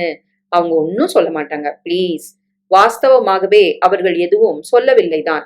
வேலைக்கு ஒரு விதமாக பூரணியை அலங்கரித்த போது கூட இப்படி செய் அப்படி செய் என்று அதிகாரம் ஏதும் செய்யவில்லை. ராஜனின் அம்மாவும் அக்காவும் இவர்கள் கூப்பிட்டால் மட்டுமே வந்து பூரணியை பார்த்து மங்கை செய்திருந்த அலங்காரத்தை பாராட்டி விட்டு போனார்கள். ஒரு குறை, ஒரு முணுமுணுப்பு எதுவும் இல்லை. அந்த தைரியத்தில் தான் பூரணி ஆசைப்பட்ட விதத்திலேயே பிரிண்டட் சில்க் புடவையை உடுத்திவிட்டு முதலிரவுக்காக அலங்கரிக்கப்பட்டிருந்த அந்த அறைக்குள் அவளை அனுப்பி வைத்தாள். வீட்டில் வைத்துக் கொள்வதை விட கல்யாண மண்டபத்திலேயே வசதியாக இருக்கும் என்பதாலும் அந்த மண்டபத்தில் செய்யப்படும் அரை அலங்காரத்தை பற்றி பலரும் ஏற்கனவே சொல்லியிருந்ததாலும் பூரணி ராஜனின் முதலிரவு அங்கேயே ஏற்பாடாயிற்று. சாந்தி முகூர்த்தத்தை நல்ல நாள் பார்த்து அப்புறமா வச்சுக்கலாமே என்று வீணாக ஒத்தி போட்டுக் கொண்டிருக்காமல் ராஜன் வீட்டிலும் இந்த ஏற்பாடுக்கு சம்மதிக்கவே இதோ பூரணி உள்ளே நுழைந்து கையோடு கொண்டு வந்திருந்த பால் டம்ளரை வலதிலிருந்து இடது கைக்கு மாற்றி வலது கையால் கதவை சாற்றினாள். அப்படியே திரும்பி மெதுவாக கண்களை உயர்த்தி ராஜன் எங்கே இருக்கிறான் என்று பார்த்தாள். கட்டிலில் அமர்ந்திருந்தவன் இவளை கண்டதும் எழுந்து கிட்டத்தில் வந்தான். சன்னமான குரலில் வா என்றான். கட்டிலருகே இருந்த ஸ்டூலில் பால் டம்ளரை வைத்துவிட்டு அவனை நமஸ்கரிக்க குனிந்தவளை அவசரமாய் இதெல்லாம் வேணாம் என்று தடுத்தான். தானும் உட்கார்ந்து அவளையும் கட்டிலில் உட்காரச் சொன்னான். குனிந்து தரையை பார்த்த பூரணி அவனது வேட்டிக்கு வெளியில் தெரிந்த வெள்ளை பாதங்களை பார்த்தாள். கட்டை விரலை மேலும் கீழுமாக அசைத்துக் கொண்டிருந்தான். லேசாக சிரிப்பு வந்தது. அவருக்கும் என்னைப் போலவே பயம் போலிருக்கிறது. பூரணி பூரணி நீ ரொம்ப அழகா இருக்க பூரணி. வார்த்தைகள் தெளிவில்லாமல் திணறலாக வெளிவந்தன. பூரணி எதுவும் பேசாமல் அமர்ந்திருந்தாள். என்ன சொல்வதென்று தெரியவில்லை. அறைக்குள் வந்து வெகு நேரமாகி விட்ட மாதிரி இருந்தது. சத்தமே காணுமே, என்ன செய்கிறார்? பார்வையை சிறிது உயர்த்தி பார்த்தாள். ராஜன் இவளையே பார்த்து கொண்டு உட்கார்ந்திருந்தான். இவள் லேசாக நிமிர்வதை பார்த்து மெதுவாக அவள் கையை தொட்டான். நகம் மட்டும்தான் பட்டா மாதிரி இருந்தது. வளையல்களை தொட்டு முன்னும் பின்னுமாக உருட்ட துவங்கினான். அவ்வப்போது பட்ட அவனது ஸ்பரிசம். 2 நிமிஷம் போல் வளையல்களை தள்ளி கொண்டிருந்தவன் சற்று நகர்ந்து பூரணியின் கிட்டத்தில் வெகு அருகில் வந்து அமர்ந்து கொண்டான். அவனது மூச்சுக்காற்று கூட மேலே பட்டது. படபடப்பாக இருக்கிறார் போலிருக்கிறது. பெண்கள் தான் பயப்படுவார்கள், கேள்விப்பட்டிருக்கிறேன். ஆண்களுமா? மாப்பிள்ள கொஞ்சம் பயந்த சுபாவம் தான் போல.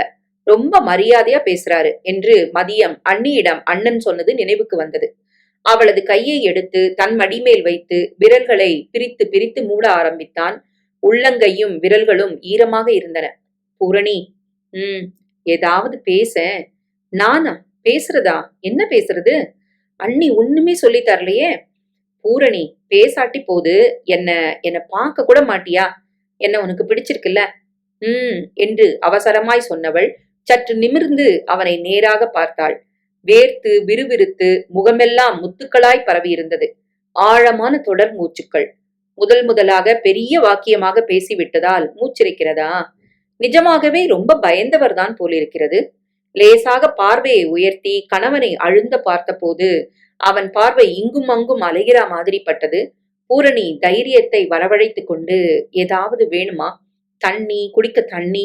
ஸ்டூல் மேல் இருந்த பால் டம்ளர் கண்ணில் பட பால் ஆறிவிட்டதென்று தொட்டு பார்த்தாள். இல்லை, சுமாரான சூடு இருந்தது. அதை எடுத்து அவனிடம் கொடுத்தாள். டம்ளரை பிடிக்கையில் அவன் கைகள் நடுங்கிக் கொண்டே இருந்ததை கவனித்தாள். இதென்ன இப்படி ஒரு பயமா, படபடப்பா? முதலிரவு எப்போதடா வரும், எப்போது மனைவியை தனிமையில் சந்திக்கலாம் என்று காத்திருந்த மாதிரி உள்ளே நுழைந்தவுடன் ஒத்திகை பார்த்து வைத்திருந்த தினசில் வரிசையாய் பேசுவார்கள், அல்லது எடுத்த எடுப்பிலேயே இழுத்தணைத்து ஆசையை கொட்டி விடுவார்கள். அதுவும் இல்லையானால் பேச்சே இல்லாமல் மூர்க்கத்தனமாக உடம்பை ஆக்கிரமித்துக் கொள்வார்கள். இவைதான் முதலிரவின் வழக்கங்கள் என்று கதைகளிலும் திரைப்படங்களிலும் பார்த்து கணித்து வைத்திருந்தவளுக்கு இது ஒன்றுமே நடக்காமல் போனதில் சற்று ஆச்சரியமாக இருந்தது.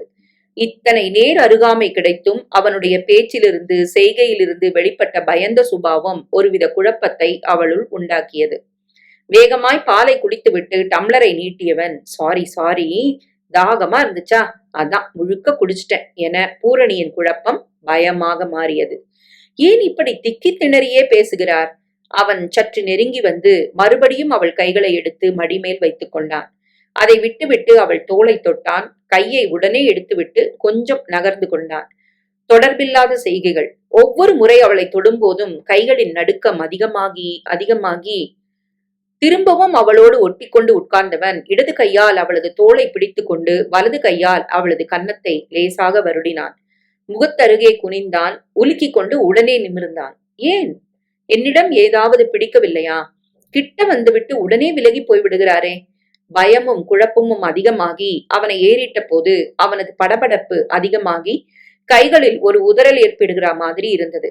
பற்களை அழுந்த கடித்துக் கொண்டு கைகளை இறுக்கமாக மார்பின் குறுக்கே கட்டிக்கொண்டு திடுமென எழுந்து அறைக்குள்ளே நடக்க துவங்கினான். அவசரமான நடை.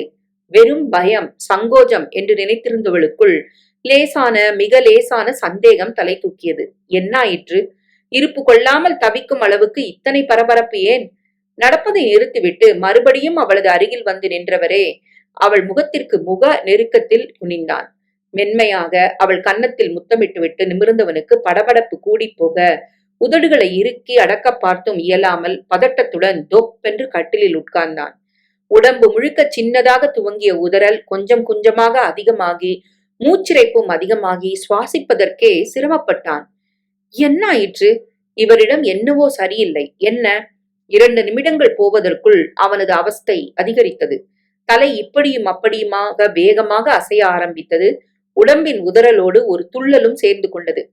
பூரணி, என்ன என்ன செய்யுது என்னங்க செய்யுது? பார்வையில் ஒரு இலக்கே இல்லாமல் எங்கோ பார்த்து கொண்டு திணறி திணறி, பூரணி, யாரையாவது கூப்பிடு, எங்க வீட்ல. சொல்லி முடிப்பதற்குள் துள்ளல் அதிகமாகி முகம் கோணி போக, தடக்கென்று படுக்கையில் மல்லாந்தவனின் கைகளும் கால்களும் வேகமாக இழுத்து கொள்ள, தலை இப்படியும் அப்படியும் வெட்டியது. ஐயோ அண்ணி, எனக்கு பயமா இருக்கு. பரபரவென கதவை திறந்து வெளியே ஓடி வந்தாள் பூரணி. அங்கங்கே பெரிய ஜமக்காலங்களை விரித்து கல்யாணத்துக்கு வந்திருந்த உறவுக்காரர்கள் படுத்திருக்க, அண்ணி அண்ணி, இங்க எங்க இருக்கீங்க? யாரோ எழுந்து, யார் யாரு என்றார்கள். அண்ணி. புதுப்புடவை தடுக்க அவசரமாக ஓடினாள். எழுந்தவர்கள் விளக்கை போட்டு இப்படி சத்தம் போடுவது பூரணிதான் என்பது புரிந்து, சாமான்கள் இருந்த அறையில் காவலாக படுத்திருந்த பாஸ்கரனையும் மற்ற பெண்களோடு கூடத்தில் படுத்திருந்த மங்கையையும் எழுப்பி, தடால் என்று அறைக்குள் ஓடி வந்து பார்க்கையில் ராஜனின் இழுப்பு அதிகமாகி வாயின் ஓரமாய் வெள்ளை நுரை. பாஸ்கரனுக்கு புரிந்து போயிற்று. காக்காய் வலிப்பா. யாரோ ராஜனின் கையில் இரும்பு சாவி கொத்து ஒன்றை திணித்தார்கள். யாரோ டாக்டருக்கு போன் செய்ய ஓடினார்கள். வெறி பிடித்தா மாதிரி பாஸ்கரன் மாப்ள மாப்ள என்று அவனை உலுக்கினான். கண்ணை முழிச்சு பாருங்க பாருங்க, யாரோ மாப்பிள வீட்டுக்காரங்களை கூப்பிட்டு சொல்லுங்கப்பா என்று சொல்ல யாரோ ஓடி அவர்களை அழைத்து வந்தார்கள்.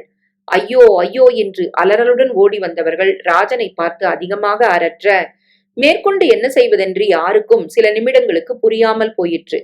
தம்பி தம்பி, ஐயோ பாழா போன சனிய திரும்ப வந்துடுச்சாப்பா. முருகா, என்ன செய்வேன், யாராச்சும் ஏதாவது பண்ணுங்களேன். ராஜனின் தாய் அடித்துக்கொண்டு அழ முற்பட பாஸ்கரன் நிமிர்ந்தான். திரும்பவும் வந்துடுச்சாவா? அப்படின்னா ஏற்கனவே வந்திருக்கா? நகர்த்து வந்து சம்பந்தியின் எதிரே நின்றான். என்ன சொன்னீங்க? அவர் பதில் சொல்லும் முன் ராஜனின் அப்பாவும் அக்காவுமாக சேர்ந்து, ஷோ சும்மா இருமா, வீணா கத்தாத என்று அடக்கினார்கள். எதையோ மறைக்கிறார்கள் என்பது தெளிவாக ஆத்திரத்துடன் பாஸ்கரன் சம்பந்தி மனிதரின் தோளை அழுத்தமாக பற்றி, சொல்லுங்க, மறைக்காம சொல்லுங்க, இந்த வலிப்பு முன்னாடியே வந்திருக்குதா? ஏன் எங்ககிட்ட சொல்லல என்று உலுக்க ஆரம்பித்தான். ஆக்ரோஷமான அந்த உலுக்கலில் பயந்து போன மாதிரி, சொல்றேன் சொல்லிடுறேன், இவனுக்கு சின்ன வயசுல இருந்தே இந்த மாதிரி வரது உண்டுதான் என பாஸ்கரனின் ஆத்திரம் அதிகமாயிற்று. ஏமாத்திட்டீங்களே ஏமாத்திட்டீங்களே. தன் தலையில் வேகமாக அரைந்து கொண்டவனை யாரோ தடுத்து நிறுத்தி, இங்க பாருங்க, வலிப்பு குறைஞ்சு மாப்பிள கொஞ்சம் குணம் கண்டா மாதிரி தெரியுது பாருங்க என்றார்கள்.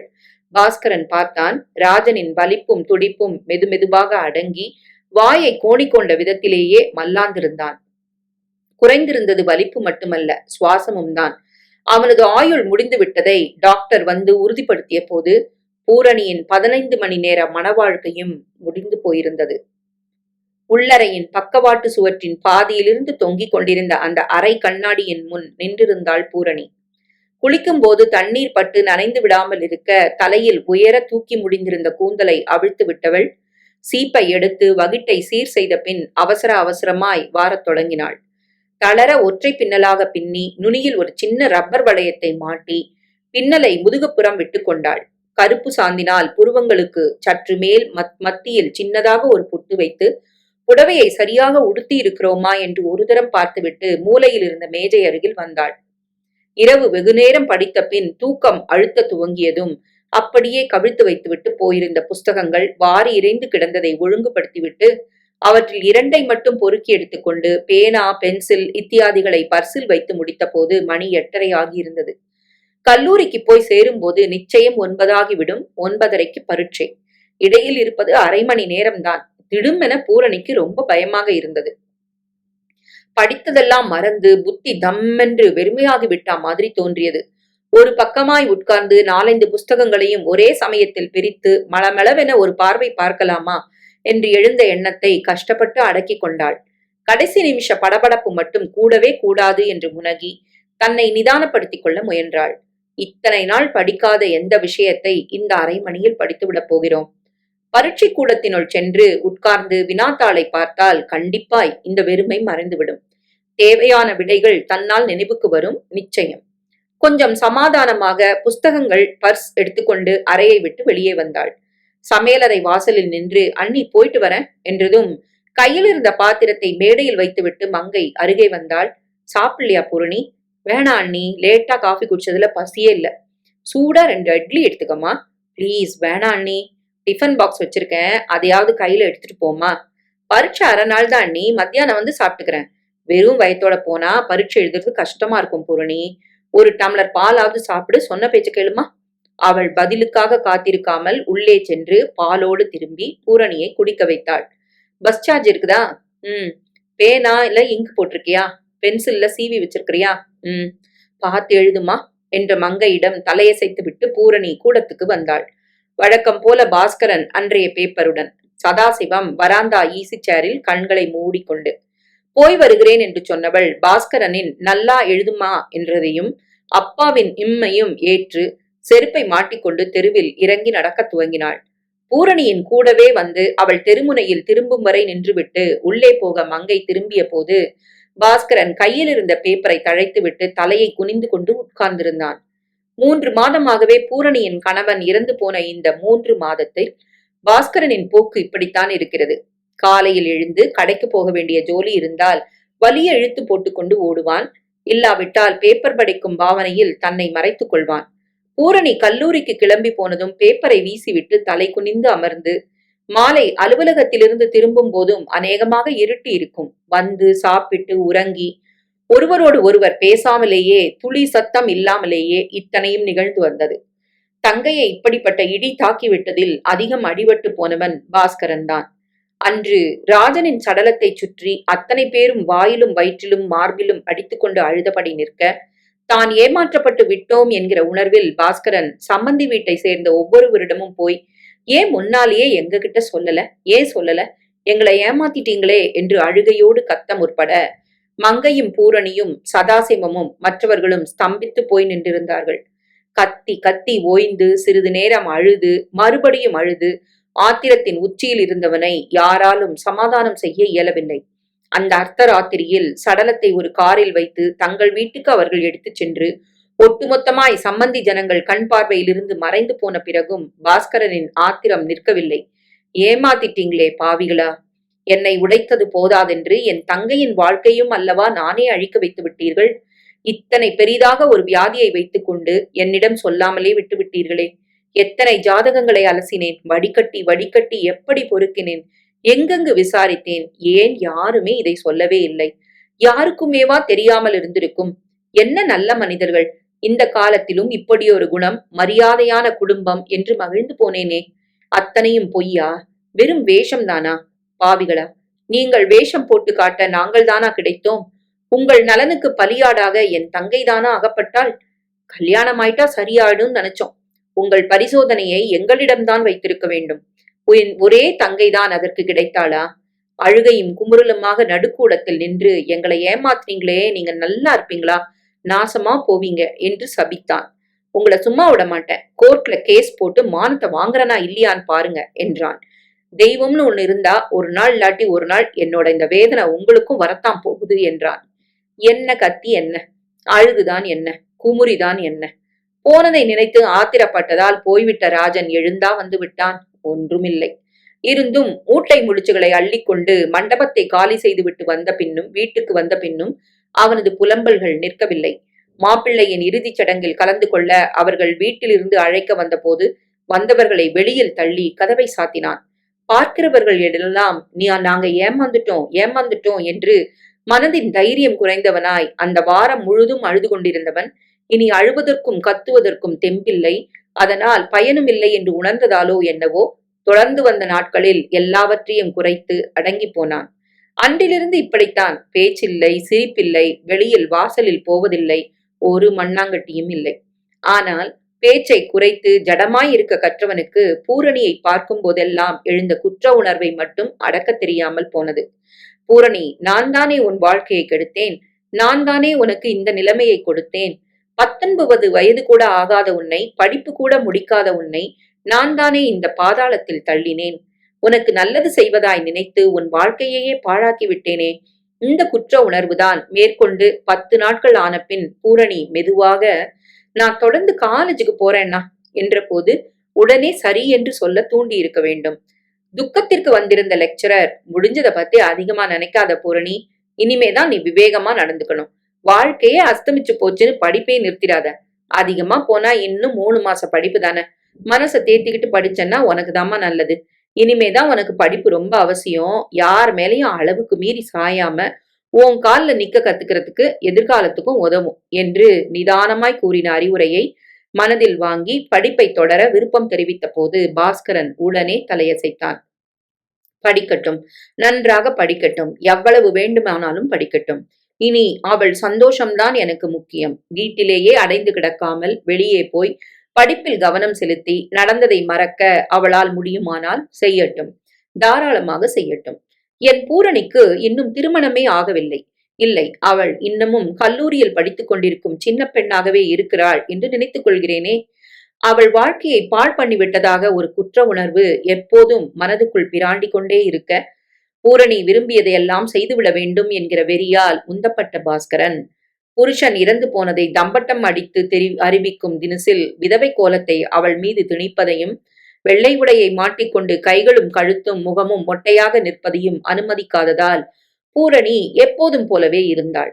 இருந்தும் விவரிக்க தெரியாத விதத்தில் அந்த வீட்டில் அத்தனையும் குப்புற கவிழ்ந்து போயிருப்பது என்னமோ உண்மைதான். பாதகம் ஒன்றை கூட்டாக செய்துவிட்ட தினசில் பாஸ்கரனும் மங்கையும் சதாசிவமும் குன்றி போனதால் யாரோடும் யாரும் தேவையின்றி பேசாமல் அவரவர்கள் மௌனமாய் தங்கள் வேலைகளை கவனித்து எதிலும் ஈடுபாடோ பிடிப்பின்றியோ வளைய வந்ததால் புகைப்படிந்த மாதிரி ஒரு மெல்லிய திரை அவர்களிடையே விழுந்து தொடர்பை கட்டுப்படுத்திய மாதிரி இருந்தது. 2 நிமிடம், ஏன் 2 நொடிகள் கூட நேருக்கு நேர் நின்று பார்த்து பேச விடாமல் இந்த திரைதான் தடுத்தது. மங்கை எந்நேரமும் சமையல் அறையிலேயே முடங்கி போனாள். பூரணி ஏதாவது கேட்டால் மட்டுமே பதில் சொல்லி பழைய ஞாபகத்தை கிளறுவதை தவிர்த்தாள். நல்ல நாளிலேயே கோவிலே கதி என்று கிடக்கும் சதாசிவம் இப்போது காலை சாப்பாடாகி வீட்டை விட்டு கிளம்பினால் அநேகமாக வீடு திரும்ப இரவு ஆகிவிடும். அதிலும் சில நாட்கள் இரவு கூட திரும்பாமல் 2-3 நாட்கள் கழித்து திரும்பும் வரை வீடு இருந்த இருப்பில் யாருக்கும் கண்டிக்கவோ கவனிக்கவோ நேரமும் மனதும் இல்லாதுதான் போயிற்று. அதே வீடு, அதே மனிதர்கள்தான், அதே வசதிகள்தான். ஆனால் அந்த சந்தோஷமும் சிரிப்பும் காணாமல் போனது ஏன்? இப்போதாவது சற்று பரவாயில்லை. பொழுது முழுவதையும் பூரணி கல்லூரியிலும் லைப்ரரிகளிலுமாக கழித்து விடுகிறாள். இன்னும் 15 நாட்களுக்கு பிறகு இன்று பரீட்சை ஆரம்பமாகிவிட்டது. 2 வாரத்தில் தியரி, பிராக்டிக்கல் பரீட்சைகளும் முடிந்துவிடும். அதன் பிறகு யதார்த்த நிலையை நினைக்கவே பாஸ்கரனும் மங்கையும் பயந்தார்கள். 24 மணி நேரமும் கூடவே இருக்கப் போகிறவளை எப்படி சமாளிப்போம்? அந்த குழந்தையை கண்முன் வைத்துக்கொண்டு இயல்பாக சாப்பிடுவது, படுப்பது எங்கனம்? எத்தனை நாளைக்குத்தான் இப்படி ஒளிந்து பிடித்து விளையாடுவது? உட்கார விடாமல், எந்த வேலையையும் செய்ய விடாமல் இந்த நினைப்புகளே துரத்தி துரத்தி அடித்ததில் நிம்மதி, சந்தோஷம் என்ற வார்த்தைகளின் அர்த்தமே புரியாத மாதிரி அந்த வீடே அடுத்து வந்த நாட்களில் ஒரு சுடுகாடாக மாறித்தான் போனது. தெருவில் நடமாட்டம் சற்று குறைந்திருந்தது. இந்த 12 மணி மதியத்தில், அதுவும் வைகாசி மாச கத்தரி வெயில் நெருப்பாய் கொளுத்தும் போது யார்தான் வீட்டை விட்டு வெளியே வருவார்கள்? முக்கியமான அலுவல் காரணமாக பரபரப்பாக ஓடும் நபர்களையும், எப்போதாவது மணியடித்துக் கொண்டோ ஹார்ன் சத்தமிட்டுக் கொண்டோ போகும் வாகனங்களையும், வெயிலை சகியாமல் முக்கி முனகிக் கொண்டு ரோட்டின் குறுக்கே அசமஞ்சமாக நடக்கும் எருமைகளையும் தவிர வேறு காக்காயை காணவில்லை. சுவாரஸ்யமாக எதுவும் இல்லாததாலும், இலக்கில்லாமல் வேடிக்கை பார்ப்பது அலுப்பை தந்ததாலும், ஜன்னல் அருகில் ஸ்டூலில் அமர்ந்து வெளியே பார்த்து கொண்டிருந்த பூரணி எழுந்து உள்ளே போனாள். அண்ணி எங்கே? உள்ளறையில் ஏதோ ஒரு நாவலை பிரித்து முகத்தை மறைத்துக் கொண்டு தரையில் படுத்திருந்தாள் மங்கை. தூங்குகிறாளா? புஸ்தகத்தை இறுக பிடித்து கொண்டு அல்லவா தூங்குவார்கள்? இல்லை, தூங்கவில்லை. பக்கங்களை திருப்பதை பார்த்தால் புஸ்தகத்தை படிக்கிற மாதிரியும் தெரியவில்லை. உள்ளே சென்று படுத்து அண்ணியை தொந்தரவு செய்ய விரும்பாதவளை போல கூடத்திலிருந்தே சோஃபாவிலேயே ஒடுங்கி படுத்துக் கொண்டாள். என்ன செய்யலாம்? தூக்கம் நிச்சயமாக வராது. பரீட்சை முடிந்து வீட்டில் இருக்கும் இந்த 1 வாரமாக வராத தூக்கம் இன்று மட்டும் வந்துவிடப் போகிறதா என்ன? வேறு, லைப்ரரியிலிருந்து கொண்டு வந்த புஸ்தகங்களை தினத்துக்கு ஒன்றாக படித்து முடித்தாகிவிட்டது. இன்று வந்த செய்தித்தாளை தவிர வேறு ஒன்றும் இல்லை. அதையும் தான் எத்தனை தரம் படிப்பது? இதற்கு முன் வந்த கால் பரீட்சை, அரை பரீட்சை, விடுமுறை நாட்களை எப்படி கழித்தோம்? அப்பொழுது மட்டும் பொழுது எப்படி போயிற்று? அரை வினாடி யோசித்தவளுக்குள் பளிச்சென்று விடை மின்னியது. அது, நானும் அண்ணியும் அண்ணனும் அப்பாவும் கூட ரொம்ப ரொம்ப சந்தோஷமா இருந்த காலம் இல்லையா? அண்ணி எனக்கு எத்தனை சமையல் வகைகளை சொல்லி கொடுத்தா. எத்தனை படங்களுக்கு 2 பேருமா போயிருப்போம். எவ்வளவு கோயில்களுக்கு சென்றிருப்போம். எத்தனை விளையாட்டுகளை சின்ன குழந்தைகளை போல விளையாடி இருப்போம்.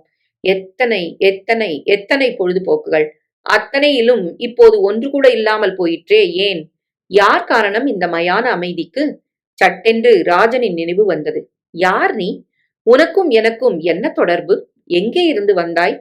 பூர்வ ஜென்மத்தில் என்னிடம் ஏதாவது கடன்பட்டிருந்தாயோ? அதுதான் எங்கே இருந்தோ திடீரென்று முளைத்து அவசர அவசரமாய் கழுத்தில் ஒரு கயிற்றை கட்டிவிட்டு கடன் தீர்ந்தா மாதிரி 15 மணி நேரத்தில் காணாமல் போய்விட்டாய். உனக்கும் எனக்கும் என்னதான் உறவு? சற்றும் எதிர்பாராமல் மௌனமாய் எங்கள் வாழ்க்கையில் குறுக்கிட்டு போகும்போது இந்த வீட்டின் சந்தோஷத்தையும் நிம்மதியும் துளைத்து எடுத்து சென்று விட்டாயே, இது நியாயமா? தாலி கட்டினவனை முழுதாக மனதில் கொண்டு நிறுத்த பார்த்தவள் தோற்று போனாள். பூரணிக்கு ராஜனின் உருவம் நிஜமாகவே ஞாபகம் இல்லாமல் போயிருந்தது. எப்படி இருந்தார்? கருப்பா இல்லை சிவப்பா? அதுவும் இல்லை. மாநிறமா? தெரியவில்லை. பளிச்சுன்னு தான் இருக்காரு. ராஜனை பார்த்துவிட்டு வந்து அண்ணனும் அண்ணியும் சொன்னது மட்டும்தான் நினைவில் இருந்தது. பெண் பார்த்த அன்று தலையை குனிந்து கொண்டே வந்து ஒரு நமஸ்காரம் பண்ணிவிட்டு போனதோடு சரி. அப்போதும் ராஜனின் முகத்தை அழுத்தமாக ஒரு தரம் கூட பார்க்கவில்லை. அண்ணன் அண்ணிக்கு பிடித்துவிட்டால் சரி என்கிற நம்பிக்கை. கல்யாணத்தின் போதும் ஓடியாடி ஏற்பாடுகள் செய்து பெற்றவர்களின் ஸ்தானத்தில் இருந்து கன்னிகாதானம் செய்து கொடுத்த பாஸ்கரனும் பங்கையுமே மனசு பூராவும் நிறைந்திருந்ததுதானே உண்மை. நீ என் பக்கத்திலேயே உட்கார்ந்திருந்தாலும் உன்னை எங்கே நான் கவனித்தேன்? மறுபடியும் ராஜனை நினைவு பெட்டகத்திலிருந்து எழுப்பி பார்க்க முயன்றாள் பூரணி. எப்படி இருந்தார்? உயரமாய், குள்ளமாய், ஒல்லியாய், குண்டாய். முதலிரவு அறையில் நுழைந்து கட்டிலில் உட்கார்ந்ததும் கண்ணில் பட்ட அவனது பாதம் நினைவுக்கு வந்தது. சிவப்பாகத்தான் இருந்தது. அப்படியானால் ஆளும் சிவப்பாகவே இருந்திருக்க வேண்டும். பதட்டத்தில் மேலும் கீழும் அசைந்து கொண்டிருந்த கால் கட்டை விரல். ஏன் அப்படி ஒரு பெண்ணை போல படபடப்பாக இருந்தார்? கைகளில் எப்போதும் நடுக்கம் இருந்து கொண்டே இருந்ததே. பால் கூட சிறிது சிந்துவிட்டது இல்லை? இவளை தொட்ட போதெல்லாம் உணர்ந்த அந்த கைகளின் உள்ளங்கை ஈரம். அதிகமா உணர்ச்சி வசப்பட்டுட்டாரு. அதான் இந்த முடிவுக்கு காரணம். இந்த வியாதி தாக்கி அடிக்கடி வலிப்பு வர்றவங்க சிகிச்சை செஞ்சும் குணமாகலன்னா கல்யாணம் பண்ணிட்டு இருக்கவே கூடாது. படிச்சவங்களே இப்படி பண்ணிட்டீங்களே. அன்று டாக்டர் சொன்னது போல இத்தனை அதிகமாக உணர்ச்சி வசப்பட என்ன காரணம்? திருமணமே செய்து கொள்ளக்கூடாது என்ற எச்சரிக்கையை மீறி எனக்கு தாலி கட்டி என்னை தனிமையிலும் சந்தித்த போது உணர்ச்சியின் கொந்தளிப்பு தாங்க முடியாமல் போயிற்றோ? பூரணி பூரணி என்று திணறி திணறி வந்த வார்த்தைகள். சுபாவத்திலேயே பயந்தவர்தான் போலிருக்கிறது. அன்றைக்கு வேறு என்ன செய்தார்? அருகே வருவதும் விலகுவதுமாக, பொய்யை சொல்லி மணந்து கொண்ட குற்ற நெஞ்சம் குறுகுறுக்க, தொடுவதற்கும் தைரியம் இல்லாமல் போனதா? கிட்டே வந்தவர் ஏன் விலகி போனார்? ஒரு முறை என் முகத்தருகே குனிந்தார் போலிருக்கிறதே. குனிந்து ஓ, ஒரு தரம் முத்தமிட்டார் அல்லவா? கன்னத்தில் மிக லேசாக, மென்மையாக. அவர் முகத்தில் மீசை கீசை இருந்ததா? இருந்தால் முத்தமிட்ட போது உறுத்தி இருக்க வேண்டுமே. ஞாபகத்தை கிளறிய வரைக்கும் வேறு எந்த சம்பவமும் உணர்ச்சியும் சிலிர்ப்பும் தலை தூக்கவில்லைதான். முத்தமிட்டதில் அவரே ரொம்ப உணர்ச்சி வசப்பட்டு விட்டா மாதிரி உடனே படுக்கையில் தொப்பென்று விழுந்ததுதான் கண் முன்னாலேயே நின்றது. நடுக்கமும் உதறலுமாக இருந்தவை துள்ளலும் இழுப்புமாக மாறி வலிப்பாக உருவெடுத்ததுதான் நினைவில் இருக்கிறது. வியர்வை முத்துக்களாக பரவி இருந்த முகம். பூரணி பூரணி என்ற சன்னமான குரல். என்னை ஏமாற்றி என் வாழ்க்கையே முடித்துவிட்ட அவஸ்தை, வேதனை அவருக்கு இருந்திருக்குமா? அதுதான் சாகும் வரைக்கு என் பெயரையே சொல்லிக் கொண்டிருந்தாரோ? சட்டென்று ஒரு பரிதாபம் பிறந்தது ராஜன் மீது. நீ என்ன செய்வாய் பாவம்? உனக்கும் 4 பேரை போல கல்யாணம் காட்சிக்கான ஆசை இருந்திருக்காதா? உனக்கும் இயற்கை மனிதனுக்கு கொடுத்த அபிலாஷைகள் இருந்திருக்காதா? தேவையற்ற ரீதியில் சிந்தனை வளர அதற்கு மேல் படுத்திருக்க முடியாத மாதிரி பூரணி எழுந்தாள். உள்ளுக்குள் திடுமென விவரிக்க தெரியாத அவஸ்தை. மற்றவர்களின் முன்னால் அடக்கி வைத்திருந்த கண்ணீர் ஏனோ இப்போது வெளிப்பட துவங்கியது. ராஜன் இறந்ததற்கு பிறகு இன்றுதான் அவனை பற்றி நினைத்து பார்த்திருக்கிறோமோ? ஒரு சில மணி நேரம் மட்டும் என் கணவனாக வாழ்ந்தவனை எத்தனை முயன்றாலும் மனதில் பதிய வைத்துக் கொள்ள முடியாதது. அழுகையை அதிகமாக்க 2 நிமிடம் அப்படியே உட்கார்ந்து ஓசையில்லாமல் விசும்பினாள். அழுகையினூடே இப்பொழுதுதான் அழுவது கூட அவனது மறைவுக்காக இல்லை, அந்த மறைவு இந்த வீட்டிலும் வீட்டு மனிதர்களிடத்திலும் ஏற்படுத்தி விட்டிருந்த போயிருந்த சூன்யத்திற்காக என்கிற நினைப்பு எழுந்தது. முகம் தெரியாத ஒருத்தனின் சாவுக்காக சிறிது நேரம் வருத்தப்படுவதுதானே இயற்கை. உன்னுடைய மரணம் மட்டும் எங்கள் அத்தனை பேரின் வாழ்விலும் கரியை பூசிவிட்டது ஏன்? அண்ணன் அன்று எப்படி அடிபட்டு போனார்? இனிமேல் எல்லோரும் என்ன செய்ய போகிறோம்? அழுது ஓய்ந்து முகத்தை அழுந்த துடைத்துக் கொண்டவள் மெதுவாக நடந்து வந்து வராந்தா படியில் உட்கார்ந்து கொண்டாள். இந்த வருஷத்தோட கல்லூரி வாழ்க்கையே முடிந்து விட்டது. அடுத்தது என்ன?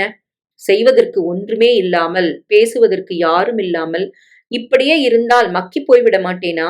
அன்று பிராக்டிகல் பரீட்சையின் போது விரிவுரையாளர் என்ன சொன்னார்? இத்தனை துக்கத்திலையும் பிராக்டிகலை நல்லா செஞ்சிருக்கிற மாதிரி பரீட்சை எல்லாத்தையும் கூட சிறப்பா எழுதியிருப்பேன் நம்புறேன். நீ கெட்டிக்காரி, விவேகி. சும்மா வீட்ல இருக்கிறது உனக்கு எந்த விதத்திலையும் உதவாது. தொடர்ந்து எம்எஸ்சிக்கு அப்ளை பண்ணு. நான் பிரின்சிபல் கிட்ட சொல்லி சீட் வாங்கி தரேன். படிப்பை மட்டும் நிறுத்திடாத பூரணி. அவர் சொன்னபடி எம்எஸ்சியில் சேர அண்ணன் அனுமதிப்பாரா? அனுமதிப்பார், நிச்சயம். புருஷன் செத்து 1 மாசம் கூட ஆகல, அதுக்குள்ள காலேஜுக்கு போறலாம்ல. பாஸ்கரன் தங்கச்சிக்கு ரொம்பத்தான் இடம் கொடுத்து வச்சிருக்கிறான் என்று மற்றவர்கள் சொல்வதை காதிலேயே போட்டுக்கொள்ளாமல், காலேஜுக்கு போறத பத்தி எனக்கு ஒன்னும் இல்லம்மா. ஆனா இப்போ இந்த சமயத்துல உன்னால படிச்சு பரீட்சை எழுத முடியும்னா போயிட்டு வாமா என்று தைரியம் கூறி கல்லூரி படிப்பை தொடர அனுமதித்தவராயிற்றே. அண்ணனிடம் கேட்க வேண்டும். மேல் படிப்பில் எனக்கு ஆர்வம் இருப்பதை உறுதியாக சொல்லிவிட வேண்டும். ஏதாவது ஒரு விதத்தில் கவனத்தை ஈடுபடுத்திக் கொண்டால்தான் இந்த மாதிரி தவிப்பதை, பொழுது போகாமல் திண்டாடுவதை தவிர்க்க முடியும். ஒரு விதமான நம்பிக்கையோடு சற்று நிமிர்ந்து உட்கார்ந்தவள் எதிர் வீட்டிலிருந்து கேட்டை திறந்து கொண்டு வெளிப்பட்ட பெண்மணியை கவனித்தாள். கேட்டை திரும்ப சாத்திவிட்டு தெருவில் இறங்கி நடக்க ஆரம்பித்த பெண்மணி வீட்டு வராந்தாவில் உட்கார்ந்திருந்த பூரணியை ஒரு கணம் பார்த்துவிட்டு நின்றாள். சட், நல்ல காரியமா போகும்போது எதிர்த்தாப்புல உட்கார்ந்துகிட்டு, போற காரியம் உருப்டாப்புல தான். நிலைமைய புரிஞ்சுக்கிட்டு அவங்களாவது நடந்துக்கணும், இல்ல மத்தவங்களாவது சொல்லணும். ச. நடுத்தெருவில் நின்று கத்தியவள் திரும்பவும் வீட்டுக்குள் நுழைந்து கேட்டை அடித்து சாத்தினாள். தன்னைத்தான் குறிப்பிடுகிறாள் என்று பூரணி புரிந்து கொள்வதற்குள்ளாக வீட்டுக்குள்ளேயே போய்விட்டாள். என்னையா என்னையா சொன்னாள்?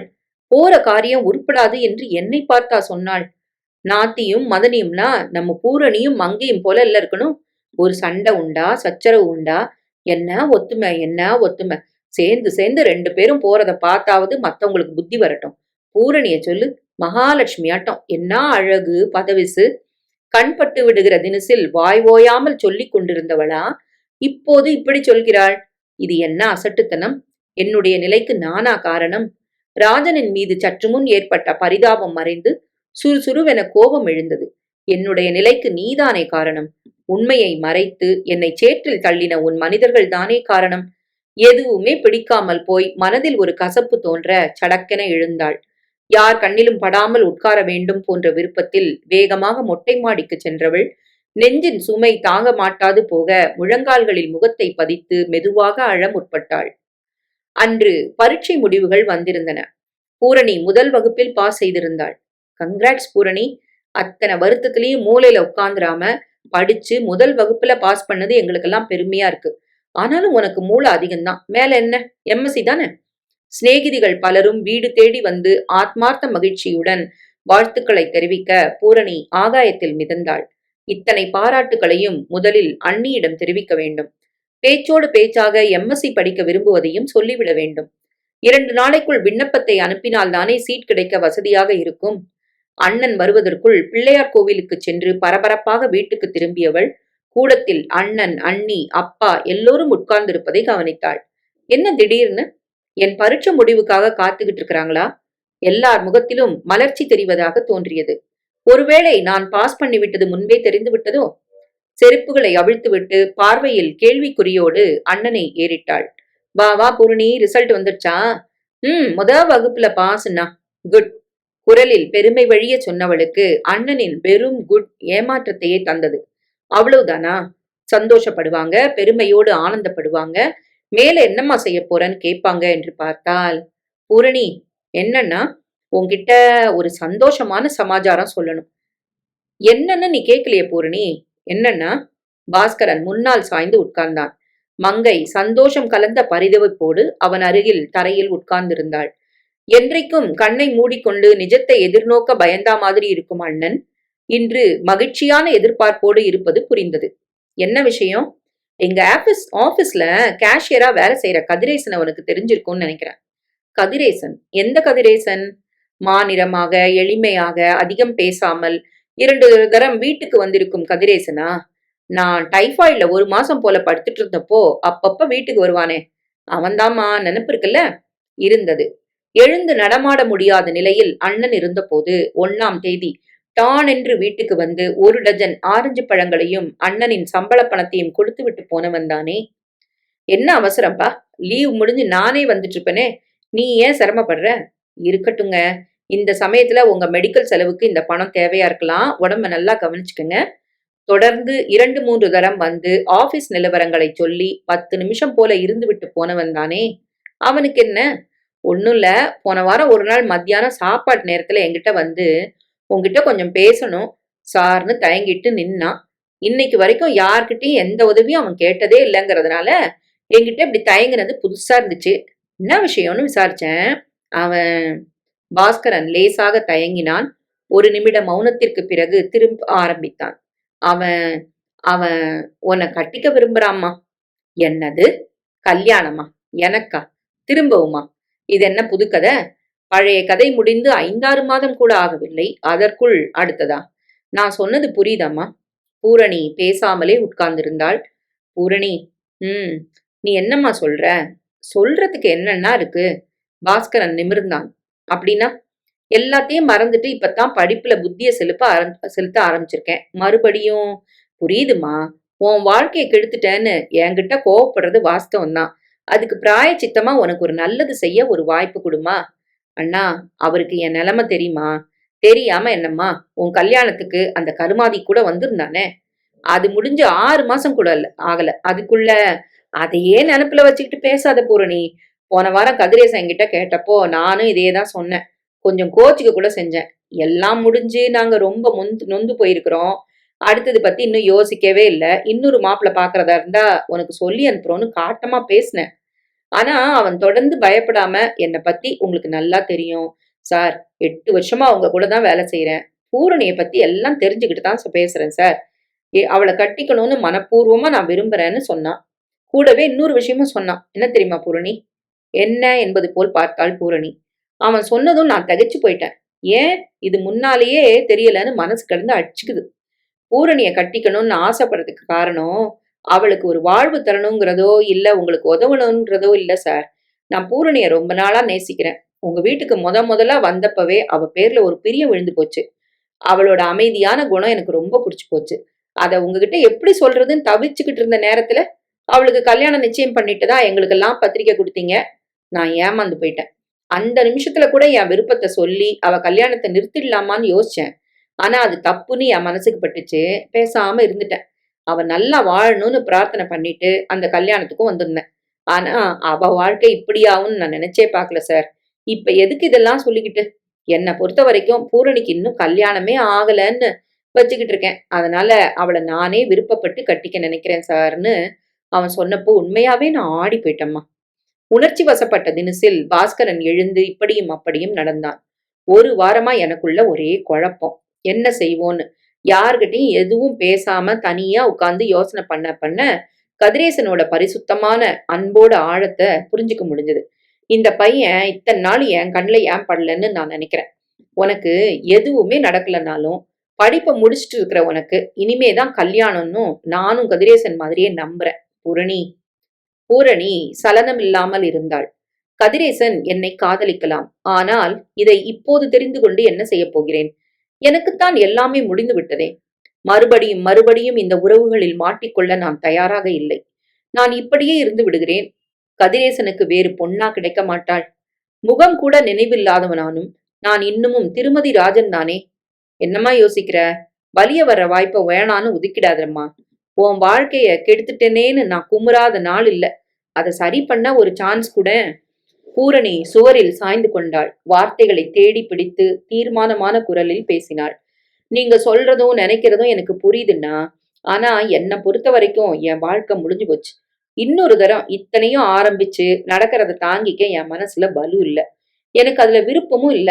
எனக்கு என்னமோ நடந்துருச்சுன்னு நீங்க எல்லாரும் வேதனைப்படுறதுதான் எனக்கு வருத்தமா இருக்கே தவிர நான் வேற எந்த விதத்திலையும் பாதிக்கப்படல. இதை நீங்க நம்பணும். அழுகை எட்டி பார்க்காமல், குரல் செம்மாமல், தெளிவுடன் தான் இருப்பதை உணர முடிய பூரணி தொடர்ந்தாள். நீங்க எல்லாம் பழையபடி சந்தோஷமா இருக்கணும்னு மட்டும்தான் நான் ஆசைப்படுறேன். இப்போதைக்கு அது ஒண்ணு மட்டும்தான் என்னை சந்தோஷப்படுத்தும். இதை நீங்க புரிஞ்சுக்கணும். இந்த வீட்டை விட்டு போறதுலயும் கல்யாணம் கட்டிக்கிட்டு குடும்பம் நடத்துறதுலயும் எனக்கு எப்பவுமே விருப்பம் இருந்ததில்ல. உங்க ஆசைக்காக ஒரு தரம் பண்ணிக்கிட்டாச்சு. முருகா என்று கூறிக்கொண்டே நாற்காலியை விட்டு எழுந்த அப்பா பாஸ்கரனை பார்த்து, நான் தான் அப்பவே சொன்னேன்ல, இதெல்லாம் சரிப்பட்டு வராதுப்பான்னு என்று மெதுவாக சொல்லிவிட்டு வாசல் பக்கம் நகர்ந்தார். பாஸ்கரனும் மங்கையும் ஏதும் பேசாமல் ஏமாற்றத்துடன் அமர்ந்திருப்பது வெளிப்படையாய் தெரிந்தது. இந்த சமயத்தில் மேல் படிப்பை பற்றின பேச்சை எடுக்கலாமா வேண்டாமா என்று யோசித்த பூரணி, காலதாமதம் செய்வதனால் ஆகப்போவது ஒன்றுமில்லை என்பது புரிய மீண்டும் அண்ணா என்றாள். எங்க காலேஜ் லெக்சரரை பார்த்தண்ணா, மேல எம்எஸ்சி சேர்றதுக்கு விண்ணப்பம் அனுப்பிச்சா பிரின்சிபல் கிட்ட சொல்லி கண்டிப்பா சீட் வாங்கி தரதா சொன்னாங்க. எனக்கும் மேல படிக்கணும்னு ஆசை இருக்கு. ப்ளீஸ் அண்ணா. நான் சொன்னதை நீ கேட்கல, நீ சொல்றத மட்டும் நான் கேட்கணுமா என்று அண்ணன் தடுப்பாரோ என்ற பயம் அவள் மனதுக்குள் எழுந்ததை புரிந்து கொள்ள முடிகிற தினசில் தோளை குலுக்கி தலையை உலுக்கினான் பாஸ்கரன். பின்ன படிமா, நல்லா படி. எம்எஸ்சி என்ன, அதுக்கு மேல வேணும்னாலும் படி. உன் விருப்பம்தான் எங்களுக்கு முக்கியம் என்று சின்ன குரலில் கூறிவிட்டு உள்ளே எழுந்து போக, ஓரளவுக்கு யாருடைய வருத்தத்தையும் கண்டு இடிந்து போகாமல் அடுத்த நாளே பூரணி கல்லூரிக்கு சென்று விண்ணப்பத்தை வாங்கி வந்தாள். 2 நாளில் அண்ணனையும் கல்லூரிக்கு அழைத்துச் சென்று மேல் படிப்புக்கு தேவையான பணத்தை கட்டினாள். கல்லூரி திறந்து புது உற்சாகத்துடன் அவள் செல்ல துவங்கினாலும் மங்கையும் பாஸ்கரனும் சதாசிவமும் மட்டும் எப்போதும் போல களையிழந்த முகத்துடனேயே இருக்க முற்பட்டனர். பூரணி திடுக்கிட்டு கண் விழித்தாள். ஒரு பக்கமாக உருக்களித்து படுத்திருந்ததில் கண்களில் வழிந்திருந்த நீர் தலைகாணியில் பட்டு ஈரமாக ஆக்கியிருப்பதை உணர முடிய சற்று முன் தான் கண்ட கனவை நினைத்து பார்த்தாள். என்ன கனவு அது? யாரோ இறந்து போய்விட்டார்கள், யார் யாரோ அழுது கொண்டிருந்தார்கள். பெரிய பெரிய ஓநாய்களும் கரடிகளும் வரிசையாக போகையில் துணைக்கு யாரும் வராமல் தனியாக தான் மட்டும் ஊர்வலத்தை தொடர்ந்து ஒன்றுக்கொன்று தொடர்பே இல்லாமல் என்ன கனவு இது? இதில் அழுவதற்கு என்ன இருக்கிறது? உள்மனதில் புதைந்து போன எண்ணங்களும் கைகூடாத சில ஆசைகளுமே கனவுகளாக வெளிப்படுகின்றன என்று இதிலோ படித்திருக்கிறோம். நான் தனி, நான் தனி என்ற தனிமை பயம்தான் இப்படி கனவாக வெளிப்பட்டிருக்கிறதோ? பயமும் அழுகையுமாக தொடர்ந்ததில் நாக்கு வறண்டு போனது. தண்ணீர் குடித்தால் தேவலை போலிருந்தது. சின்ன வயசு முதற்கொண்டே இருட்டை கண்டால் பூரணிக்கு பயம்தான். அதுவும் அகாலமாய் அப்பா தவறிவிட்ட இந்த 2 மாதங்களாய் தனியாக கூடத்தில் துணையில்லாமல் படித்து உறங்குவதை நினைத்தாலே அடிமனசில் தயக்கம்தான். முதல் சில நாட்கள் காரியத்துக்கென்று வந்திருந்த மாமா, ஒன்றுவிட்ட அத்தை, இதர உறவு ஜனங்களும் கூடத்திலேயே ஒன்றாக படுத்துவிட பயமும் பதட்டமும் அவ்வளவாக தெரியவில்லை. அதற்கப்புறம்தான் என்ன செய்வது என்கிற சங்கடம், வாய் திறந்து வெளிப்படையாக கூற கூச்சம். தொடர்ந்து வந்த தினங்களில் அண்ணனும் அண்ணியும் முழித்துக் கொண்டு வீடு முழுக்க விளக்குகள் எரிந்து கொண்டிருக்கையிலேயே கூடத்தில் படுக்கையை விரித்து படுத்தவள் படிப்போ குறிப்பு எழுதுதலோ வேறு எதுவோ எல்லாம் காலையில் எழுந்த பிறகுதான் என்று தீர்மானித்து சுற்றிலும் மனிதர்கள் இருக்கிறார்கள் என்கிற தெம்பில் உறங்க முற்பட்டாள். இரவின் ஓட்டத்தில் எதற்காகவும் எழுந்திருக்கும் வழக்கம் இல்லாததால் இத்தனை நாட்களாக கவலை இல்லை. ஆனால் இன்று என்னவோ எதிர்பாராமல் முழிப்பு கொடுத்து விட்டது.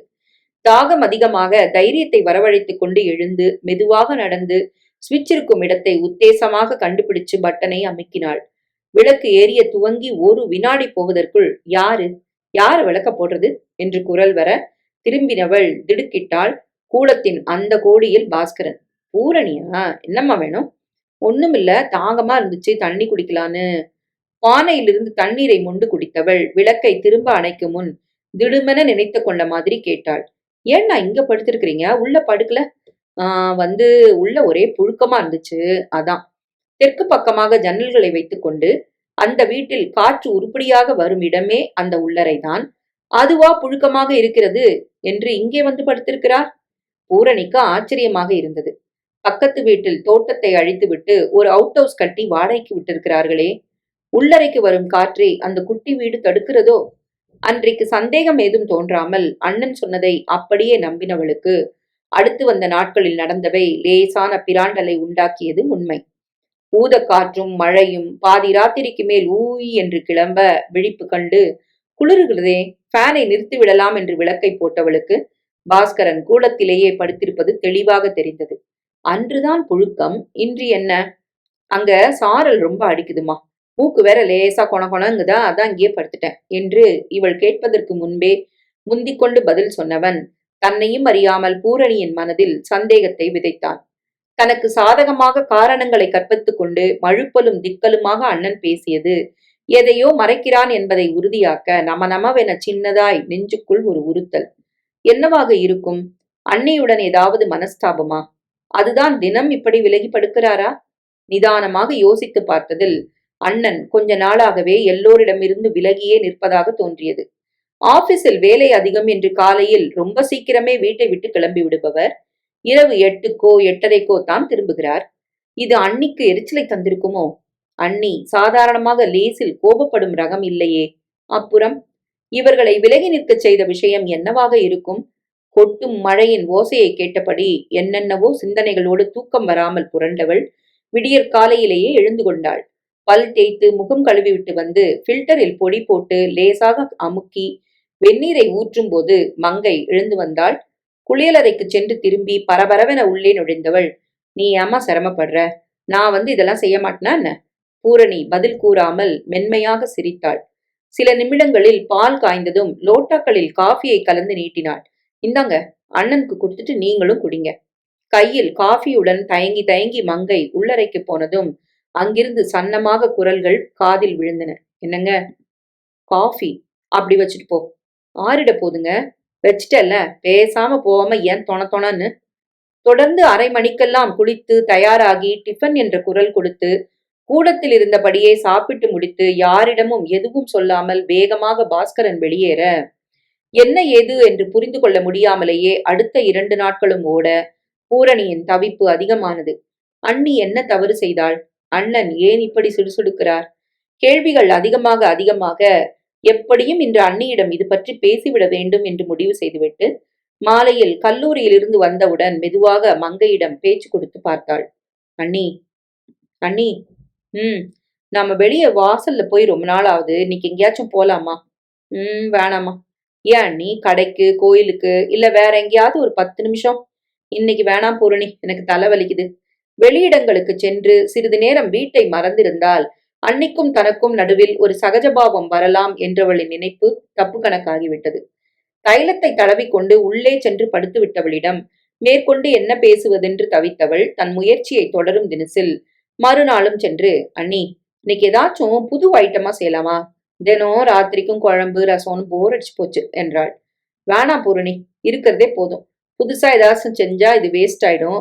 நேத்துல இருந்தே உங்க அண்ணன் வயிறு சரியில்லைன்னு சொல்லிட்டு இருக்கிறாரு. எதற்குமே பிடி கொடுக்காமல் விலகி விலகி போகிறவளிடம் தொடர்ந்து எப்படி பேசுவது என்கிற ஆயாசம் ஆளை அமுக்க அத்துடன் விஷயத்தை அன்றும் விட்டாள். ஆனால் தொடர்ந்து அந்த கண்ணாமூச்சி ஆட்டத்தை ஆடி முடியாது போக 1 வாரம் போல சென்ற பின் அன்று நினைத்ததை செயலாக்கும் தீர்மானத்துடன் பாஸ்கரன் புறப்பட்டு அலுவலகத்துக்கு போனதும் மங்கையை தேடிக்கொண்டு சமையலறைக்கு வந்து, அண்ணி, உங்ககிட்ட கொஞ்சம் பேசணும் என்றாள் உறுதியான குரலில். வாய் வார்த்தையாக ஏதும் பேசாமல் புருவங்களை உயர்த்தி என்ன என்பதை போல பார்த்தவளிடம் எப்படி பேச்சை ஆரம்பிப்பதென்றே தெரியவில்லை. அண்ணி, சொல்லுமா, என்ன பேசணும்?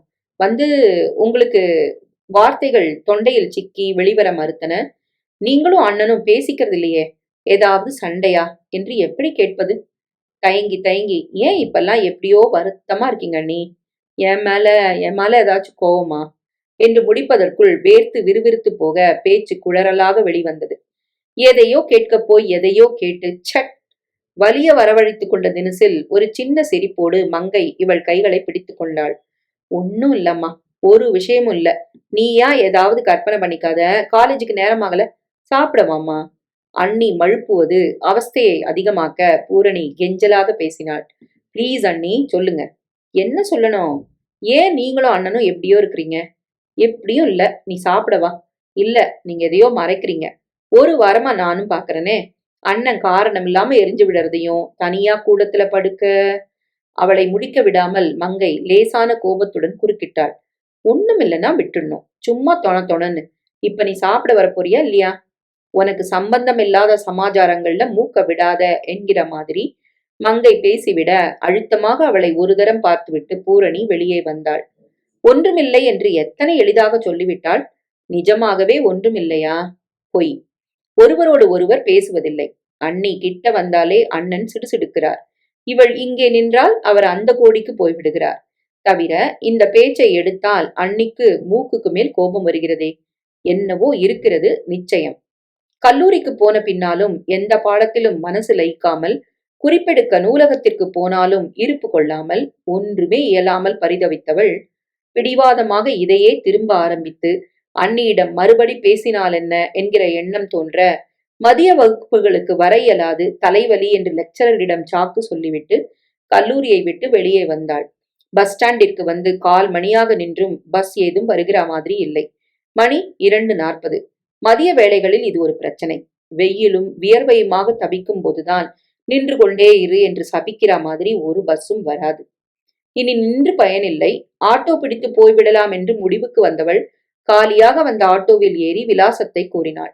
தெரு திரும்புகையில் எதிர்பக்கத்திலிருந்து பாஸ்கரனின் ஸ்கூட்டர் வருவதையும் வீட்டுக்குள் நுழைவதையும் பார்க்க முடிய சட்டென்று ஒரு வீடு தள்ளியே ஆட்டோவை நிறுத்தச் சொன்னாள். அண்ணன் எதற்காக இந்த மதிய வேளையில் வீட்டுக்கு வந்திருக்கிறார்? உடம்பு சரியில்லையா?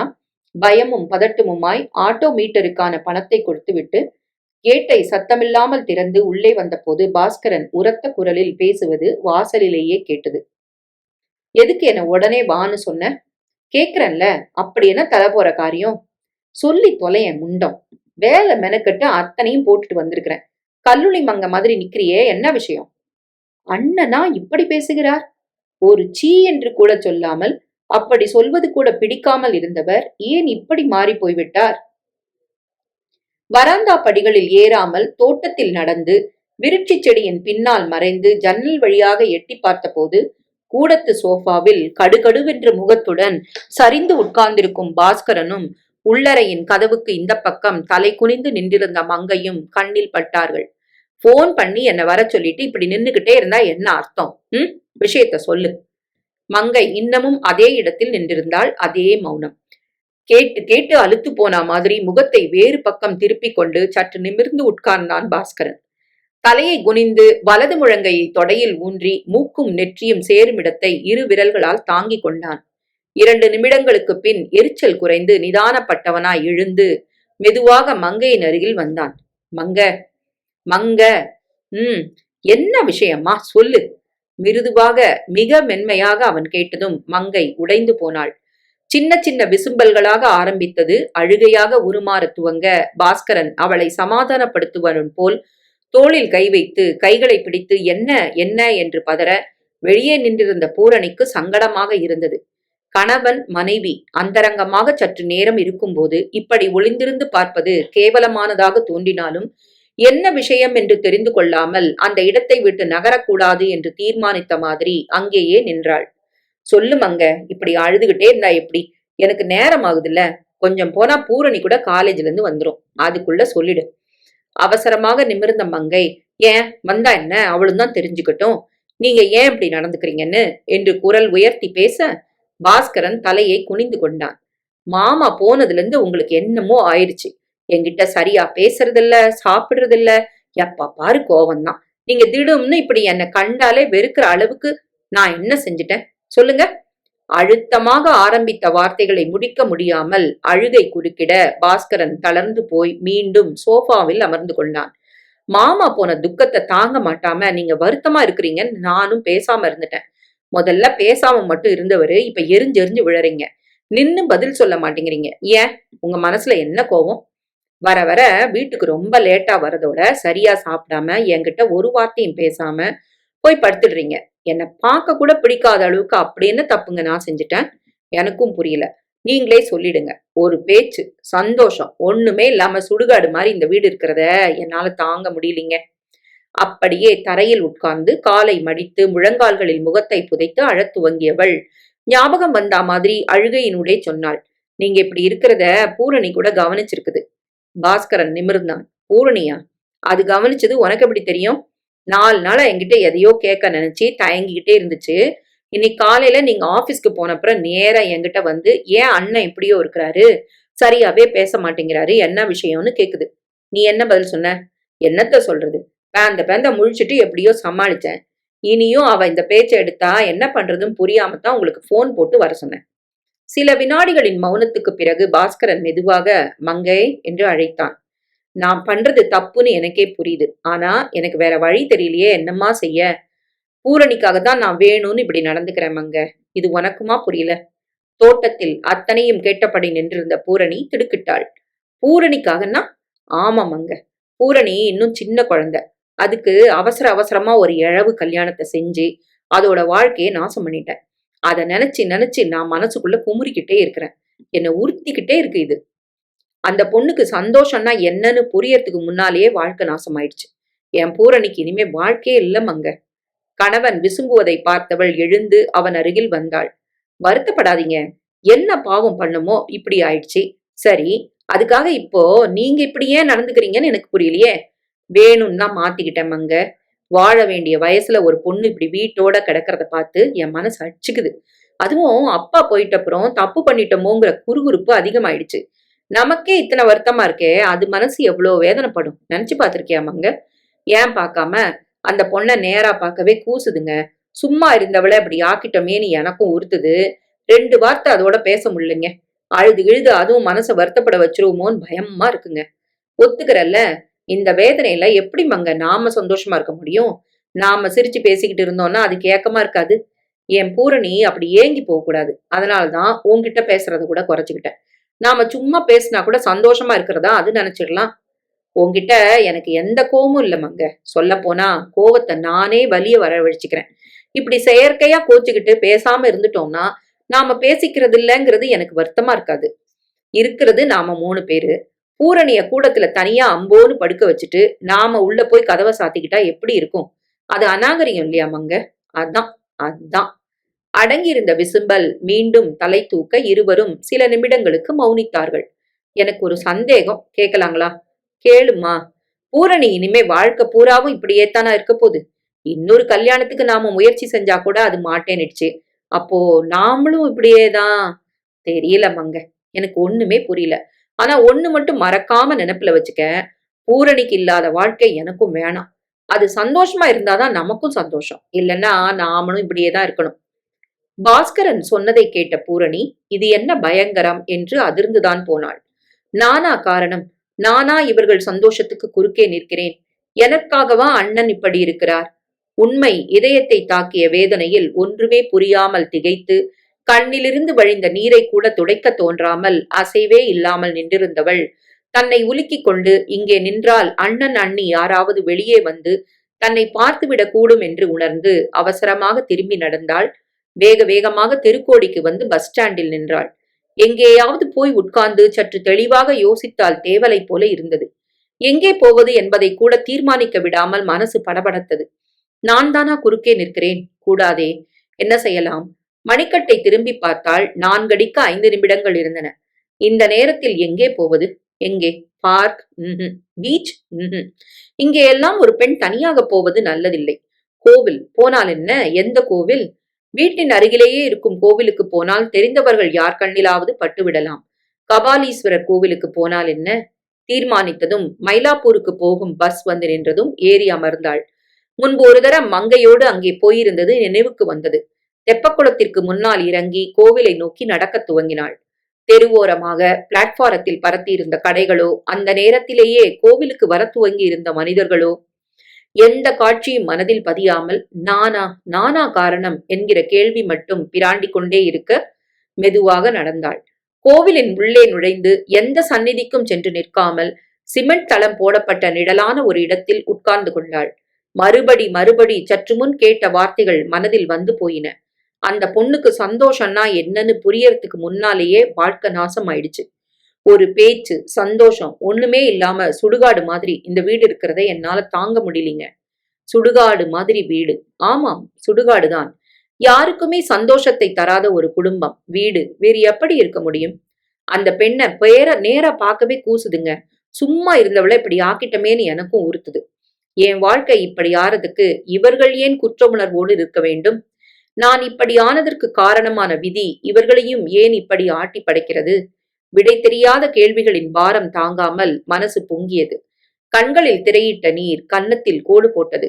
ஒரே இடத்தில் உட்கார்ந்திருப்பது, அதுவும் ஒரு பெண் தனியாக உட்கார்ந்திருப்பது, அந்த இடம் ஒரு கோவிலாக இருந்தாலும் பலரது கவனத்தையும் கவருவதாக தோன்ற கண்களை துடைத்துக் கொண்டவள் பிரகாரத்தை சுற்றிவிட்டு நவக்கிரக சன்னதியின் எதிரே வந்து அமர்ந்தாள். கல்யாணம் என்ற ஒன்று முடிந்து முதலிரவு அறையிலேயே அந்த கணவன் இறந்தபோது கூட அடுத்து என்ன செய்ய போகிறோம் என்கிற தவிப்பினால் இத்தனை பாதிக்கப்பட்டவளை இப்போது அடுத்தது என்ன என்கிற கேள்வி குடையாய் குடைந்தது. உங்கள் சந்தோஷமான வாழ்க்கை என்னையும் சந்தோஷப்படுத்தும் என்று அண்ணனிடம் சொன்னால் கேட்பாரா? யோசித்த வரைக்கும் அது நடக்கும் என்று தோன்றவில்லை. வேறு எதை சொன்னாலும் அவர் கேட்கப் போவதில்லை. பூரணியை கூடத்திலே தனியா அம்போன்னு படுக்க வச்சுட்டு நாம உள்ள போய் கதவை சாத்திக்கிட்டா எப்படி இருக்கும்? அப்படி என்றால் நான் கூடத்தில் தனியாக படுக்கிறேன் என்றுதான் அண்ணனும் அங்கேயே படுக்கிறாரா? இதென்ன வேதனை? என் தலையெழுத்து இவர்களை இத்தனை தூரம் கஷ்டப்படுத்துகிறது என்பதனை ஏன் இப்படி எத்தனை நாட்கள் உணராமல் போனேன்? இது குறித்து சந்தேகம் கூட எழவில்லையே. இதென்ன அசட்டுத்தனம்? வீட்டுக்கு பொறுப்பாக யாராவது என்ன அம்மா என்கிற பெண்மணி இருந்திருந்தால் நிச்சயம் எனக்கு தெரிவித்திருப்பாளோ? பெண்ணுக்குத்தான் மென்மையான உணர்வுகள் உண்டு என்று சொல்கிறார்கள். நான் பெண்ணாக இருந்தும் ஏன் அண்ணியின் நிலையை புரிந்து கொள்ளவில்லை? நான் இங்கேயே இவர்கள் கண் முன்னாலேயே இருக்கும் வரை இவர்கள் ஒருவரோடு ஒருவர் பேசிக்கொள்ளக்கூட போவதில்லை. இதுதானே உண்மை. சடக்கென்று நிமிர்ந்தாள் பூரணி. நான் இங்கேயே இருக்கும் வரை தானே. வேறு எங்காவது போய்விட்டால்? வேறெங்காவது போய்விட்டால் எங்கே போவது? முதலில் அண்ணன் சம்மதிக்க மாட்டார். சம்மதித்தாலும் எங்கே? எனக்கு என்றிருக்கும் ஒரே இடம் இதுதானே. படிப்பு முடிந்து ஒரு வேலையில் அமர்ந்திருந்தால் தைரியமாக தனியாக வாழப்போகிறேன் என்று முனையலாம். படிப்பும் முடியவில்லை, வேலையும் இல்லை. வேறு வழி? படித்த வரைக்கும் போதும் என்று ஏதாவது வேலைக்கு விண்ணப்பிக்கலாமா? அண்ணனிடம் திடீரென்று என்ன சொல்லி படிப்பை நிறுத்துவது? நிறுத்தினாலும் உடனே வேலை கிடைத்து விடுமா? வேலை கிடைத்தாலும் அண்ணன் என்னை தனியாகத்தான் விட்டு விடுவாரா? முருகா, என்னதான் செய்யப் போகிறேன்? எங்காவது குளம் குட்டையில் விழுந்து தற்கொலை செய்து கொண்டு என்னை பற்றின நினைப்பையே அண்ணன் மனதிலிருந்து துளைத்து எடுத்து விடலாமா? என் பூரணிக்கு இல்லாத வாழ்க்கை எனக்கு வேண்டாம் என்று சொல்பவர் நான் தற்கொலை செய்து கொண்ட பிறகு விரக்தியடைந்து இன்னும் மோசமாக நடந்து கொள்ள மாட்டார் என்பது என்ன நிச்சயம்? தவிர இது பைத்தியக்காரத்தனமான முடிவு, கோழைத்தனமானது. எனக்கு இப்படி ஒரு முடிவு வேண்டாம், நிச்சயமாய். என் பூரணிக்கில்லாத வாழ்க்கை எனக்கு வேண்டாம். இப்படி உருகும் அண்ணனை எப்படி சமாதானம் செய்யலாம்? வீட்டை விட்டு போக வேண்டும் என்றால் இந்த வழிகளைத் தவிர வேறு ஏதும் உனக்கு புரியவில்லையா என்று யாரோ ஒரு பக்கமாய் நின்று கிசுகிசுக்கிறா மாதிரி தோன்ற பூரணி நிமிர்ந்து பார்த்தாள். அவளை தாண்டி சென்ற இரு பெண்மணிகள் ஏதோ பேசிக்கொண்டு நடந்தனர்.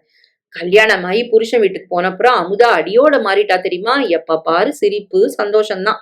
ஓ, பிறந்த வீட்டை விட்டு சந்தோஷமாக வெளியேற இது ஒரு வழி இருக்கிறதே. திருமணம், தாம்பத்தியம், இனிமை, சிரிப்பு, சந்தோஷம். இதுவரை யோசித்ததில் இந்த நினைப்பு மட்டும் சலிப்பை தராமல் மிக லேசான எதிர்பார்ப்பை தூண்டிவிட்டது போல இருக்க அதே ரீதியில் தொடர்ந்து சிந்தித்தாள். மறுபடியும் திருமணம் செய்து கொண்டால் மறுபடி கணவனை இழந்து விடுவோம் என்று பயப்படுகிறோமா? இல்லையே. இது போன்ற அசட்டுத்தனமான நம்பிக்கைகளுக்கு இடமளிப்பவள் நான் இல்லையே. பின்ன இந்த அன்பான அண்ணன் அண்ணியை விட்டு போவதில் விருப்பம் இல்லாததுதான் திருமணத்தையே வெறுப்பதற்கு காரணம் என்பதை புரிந்து கொண்டவளுக்கு லேசாக சிரிப்பு வந்தது. கூடவே இப்போது இந்த அண்ணன் அண்ணியை விட்டு போக விரும்புவதற்கு மறுமணம் செய்து கொண்டால் என்ன என்கிற நினைப்பு எழுந்திருப்பதை நினைக்கையில் சிரிப்பு அதிகமானது. ஆக அண்ணன் அண்ணி பிரச்சனையை தீர்க்க இது ஒன்றுதான் வழியா? அண்ணனுக்கு அண்ணி, அண்ணிக்கு அண்ணன், எனக்கு என் அன்பை, மனதை, சந்தோஷத்தை, துக்கத்தை, சகலத்தையும் பகிர்ந்து கொள்ள எனக்கென்று ஒருவர். நல்ல காரியமா போகும்போது எதிர்த்தாப்புல உட்கார்ந்துகிட்டு போற காரியம் உருப்பிட்டாப்புல தான். நிலைமைய புரிஞ்சுக்கிட்டு அவங்களாவது நடந்துக்கணும், இல்ல மத்தவங்களாவது சொல்லணும் என்று எதிர்வீட்டு பெண் சொன்ன வார்த்தைகள் காரணமே இல்லாமல் நினைவுக்கு வர மனது சட்டென்று வலியில் துவண்டது. நான் மறுமணம் செய்து கொண்டால் இந்த பார்வையும் மாறி போகாதா? போகலாம். ஆனால் செய்து கொண்டால் தானே.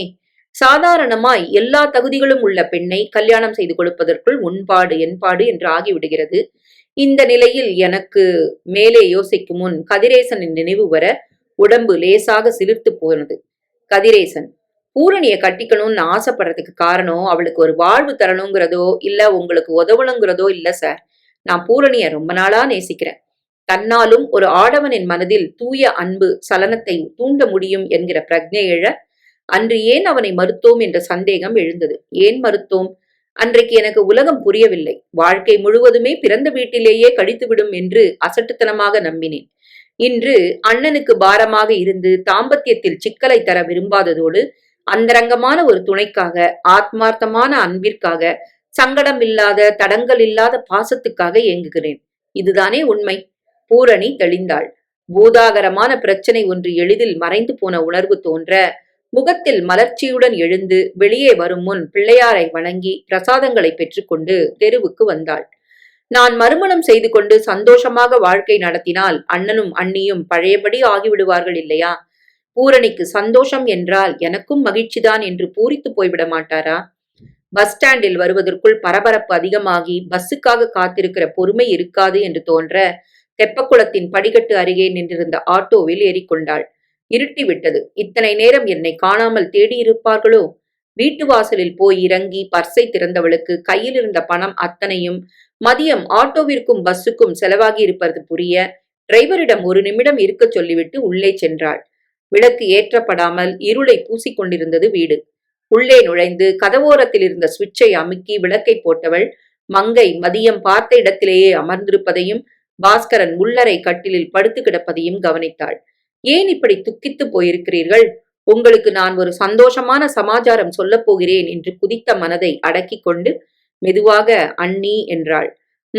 சாய்ந்திருந்த நிலையிலேயே உறங்கி போனவள் மாதிரி இருந்தவள் சடக்கென்று எழுந்து என்னம்மா என்றாள். வாசல் ஆட்டோ நிக்குது, மீட்டரை பார்த்து பணம் கொடுக்கணும். என்ன ஏது என்று விவரம் புரியாமலேயே மங்கை வாசலுக்கு போய் பணத்தை கொடுத்து விட்டு வர குரல் கேட்டு பாஸ்கரனும் அவசரமாய் கூடத்துக்கு வந்தான். எங்கம்மா போயிட்டு வர? இருட்டி போச்சே, லைப்ரரிக்கு எங்கேயாச்சும் போயிருந்தியா?